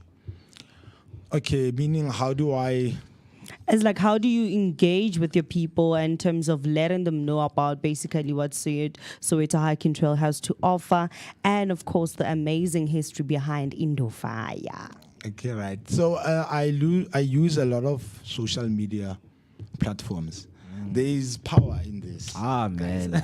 Too much power, man. There is power in this. Yeah. See, there's people who have amazing phones, you see, but they cannot do amazing stuff with it. That's true, hey? I've created businesses for other people just through my phone. I've started up businesses, motivated them just through my phone. I do everything. I do all my posters, all my promoting, all my handles. I do it myself from my phone. Yeah. You see? And I actually do it very well because I'm very consistent by it. And hence, you get other entrepreneurs coming to you asking you, who does this for you? I'm like, I do this for myself. Guys, it's a new age now. It's a technological age. Yeah. Technology has taken over. You see, so we need to use it. You need to use it positively. Yeah, man. And of course, man, this powerful tool can reach a broader audience, man, as you have done so. There you go. You have people all over the world coming to you because of, they call it the God's eye. A camera is called the God's eye because it delivers the message across intercontinental countries, right? So many young entrepreneurs, man, follow platforms like the Vooka Inspiration. What advice would you give to someone who has a powerful idea but doesn't know how to start turning it into a structured business like you have done it with the foundation? Yeah, my advice is you need to push yourself. Yeah. You need to push yourself because once you have decided that you want to do something and you want to go the entrepreneurial route, you see, it's going to take a lot from you. So you need to make a decision that you're going to go through what I call pain, entrepreneurial pain. To get to what you really want. It was not easy, studying this hiking trail. You see, people not knowing anything about hiking. And then as soon as you take people up there, they're like, yo, you're going to kill people. That's a dangerous place. What are you doing? You see, and then as soon as they see an influx of people, Chinese, Japanese, Americans coming, they're like, wow, this guy's got something really going. You see, so when it started, they couldn't see it. So I pushed myself against all odds. People will talk. You see, but it mustn't stop you from going, like achieving your vision, achieving your dream. It mustn't stop you. Maybe from family to friends, they will look down upon you, but you need that strength within you. You see, to push yourself. Indeed. And the results will show once you have succeeded. Now let's look into you blocking the outside noise, people criticizing you, and you continuing to do what you want to do, right? How do you now, overcome these challenges? What keeps you going? What keeps you, what's that inner voice in you that says, don't stop this? Because you always have a voice that says, stop this, man. It's not working out. What's that thing that keeps you going till today? Know what you want. Know what you want. Define where you want to go in life. You see, draw your own path. Create your own system to get what you want. In life. You see, and block out all the negative things that are gonna come within your journey. My friends. It's very difficult. It's very difficult. And surround yourself with like-minded people. Surround yourself with entrepreneurs that you think can elevate you and take you to where you want to be. You see, you can't spend your time with people who are not pouring into your cup of success. Oh no, that's very true. Those are like some amazing motivational words. So can I also ask personally, what does it mean for you to be a mover and shaker in your community? because we know that sometimes standing up to do something for a community is not always an easy journey. So what's that one thing within your community that keeps you going and saying that no matter what struggles I come through, no matter the hurdles I see, I will always become that one person maybe my community can always come to in terms of whatever crisis they may have, I'll be there for them. I love the success stories that come after you've assisted or helped someone to achieve something, and I like the responses from those people and the word of mouth that they talk about you. Okay, hey man, this person has done this and that and that. That makes you actually feel good. Besides the monetary part of things, uplifting people, seeing someone that you helped run a business and the business is running. Powerful. You see, yeah, inspiring people, inspiring guys in the hood that don't believe in themselves anymore. And seeing that person like light up and starting to run his life again. That's so inspiring. Ah, man. Very good things that we are hearing right here on the Vooka Breakfast Show. And I hope if you're hearing this message, man, and you want to comment something below, ask questions before we close off this conversation, use the hashtag Vooka Breakfast Show, or you can call us in before we let Mr. Masike go. All right. The number to do that is 060-493-3226. 060-493-3226. So now what is next for the foundation, man? Okay, so the foundation, we usually conduct cleaning campaigns. We don't like dirt. As I heard you mention that cleanliness is next to godliness. I'm a cleanup freak. You see, I'm a cleanup freak, but it's. I worked in hospitality. It only makes sense that if you have visitors from leaving the comfort and cleanliness of their homes and coming to you, and then it's dirty. You come here and it's dirty, and you see. So I try my best to infuse and teach that cleanliness culture. So the next big project that we have for the Lebele Foundation is to create a 24-hour market. A 24-hour market. So the big plan is to turn Odendal Road in Zone 1 Middlelands into a tourism hub, just like Vilagazi. I thought not already cheap. So Odendal Road is the entrance of Soweto from Middlelands. You see, it's very busy. It's very busy. It's got a lot of potential. You see, so we need that entrepreneurial infusion in the community to teach them. Upcycling, repurposing material, recycling. You see, to teach them how to make money off of this. So the market, we're going to create an arts and crafts market. And then we want to educate our people to make money. Guys, money makes is money, needed. man. Money is needed. So I'm going to teach, and in a fun way. I'm going to show them that you can create earrings and bracelets. Put up your crate for 2 hours. Maybe I have a group of English or Germans. You see, you just put up that for 30 minutes. You price it. After they leave, you pack your stuff, you take them home. You wait for the next group. Your products don't expire. You can always recreate and enhance them. You'll always have products. Because I'm hanging out of the panic. I'm telling you, you sell them for $20. And a tourist says, no, I want to buy for my daughters. Imagine. You make, sad. You make about $150 in one sale. Bruh, that's money for that's a lot, man. That's a lot. Man. It's a lot of money, man. And it teaches you, again, you see that tourism element in the community teaches them about how money works. And how different types of currencies work. You see, for example, one of my friends was tipped $20. And he came to me and he says, hey, bra, go pompe 20 rand na eh. Yo, my he was not away. I took it and gave him a 20 rands. And then I Googled. The currency.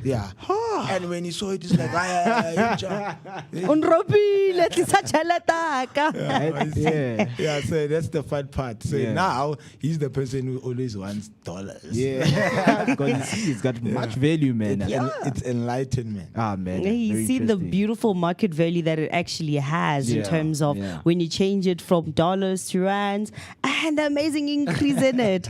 Also, would you also tell me if you had one message for South Africans that are currently tuning in right now, especially people in the township, so like, you know what, hey, I've tried everything and it seems like life is literally against me. What would be that one message that you could give them to say, bruh, like it's tough right now, but there are always better days ahead? Yeah. My message is short and sweet. Help each other. Yeah.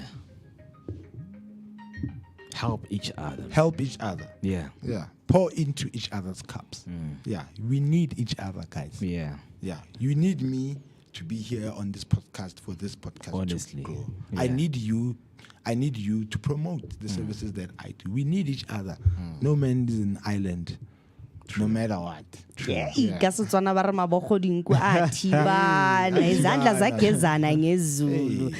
you guys understand that. They said that we also need each other in order for each and every single one of us to grow and become wonderful and successful in life. Unison is always the best medicine to something that feels like it's not actually worth it at that given time. Yeah, and if people want to get hold of you, man, they want to know about, the Ndofaya hiking trails, where can they find you on social media platforms?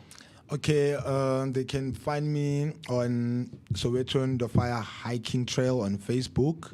They can find me on my personal Facebook page as well, Masike Libile. And on Instagram, I'm Masike Libile. And on TikTok, Masike Libile. Yeah. On Instagram, we have Soweto Ndofaya _hike. Yeah. Yeah, and I'm Sick Lion on Instagram as well. Yeah, oh, beautiful. Hey, Ma, I heard him whisper in my ears like, I want to take the Vooka Nation to a hiking trip. Of course, so man. Of course, man. That's what we need, man. So, as much as I like promoting the community, I'm going to offer your team a free hiking tour. Ah, man. Anytime where you guys are available. Yeah. Shout out, man. Yeah. Our team is plus minus 15. Yeah, man. And it's something that I've been meaning to ask, man. Does hiking have age limit? It actually doesn't. It doesn't have, but obviously for safety reasons, for the small kids, you need to have a guardian with kids who are maybe about 7 years old. You know? It's actually a beautiful thing for kids. Yeah, it's an educational way to teach kids about the world. To see the world in a different perspective. And we encourage parents, man, to take their children out there to hike, and experience what hiking has to offer. But thank you so much, man, for taking your time to come here on the Vooka Breakfast Show and share that information with us, man. Okay, no, it's a pleasure. Yeah, and good luck to you guys as well. Of course, thank you very much. Of course, man. Yes, Very last words before we close off. Okay, so my last words to the amazing and beautiful Vooka Nation is that never give up on yourself. Always remember that you are your biggest motivator. You can hear everybody else motivating you, but if you don't believe in yourself, then it might never work. And for me, Miss Berry Blaze, also known as Afriberry, but to the darker the berry, the sweeter than tuntun. Imnandi mamnyama mam tlopilik teka teken put. Marloko famana meweta ekoma kahle. Ah, man, beautiful, man. So, what a powerful reminder that the road to change isn't always paved with concrete. It is often carved through courage, community, and connection. Masike Lebele has shown us that legacy live not only on buildings and bank accounts, but also in the footsteps we leave for others to follow. From the copies of Ndofaya or to the hearts of young dreamers in Soweto, the Lebele Foundation is a testament to what happens when one person chooses to turn local pride into global purpose. So here's a takeaway to this Tuesday. You don't need 1 million followers to lead a movement, just a vision and the will to walk it. Follow the Lebele Foundation, join a hike or support the business along the trail. Until next time, keep choosing powerfully, keep walking purposefully, and never forget that every small step has the potential to shake the world. From me, Mweketi Maimane, aka Max for Maximum Temperature. I will see you tomorrow, same time, same place, right here on the Vooka Breakfast Show.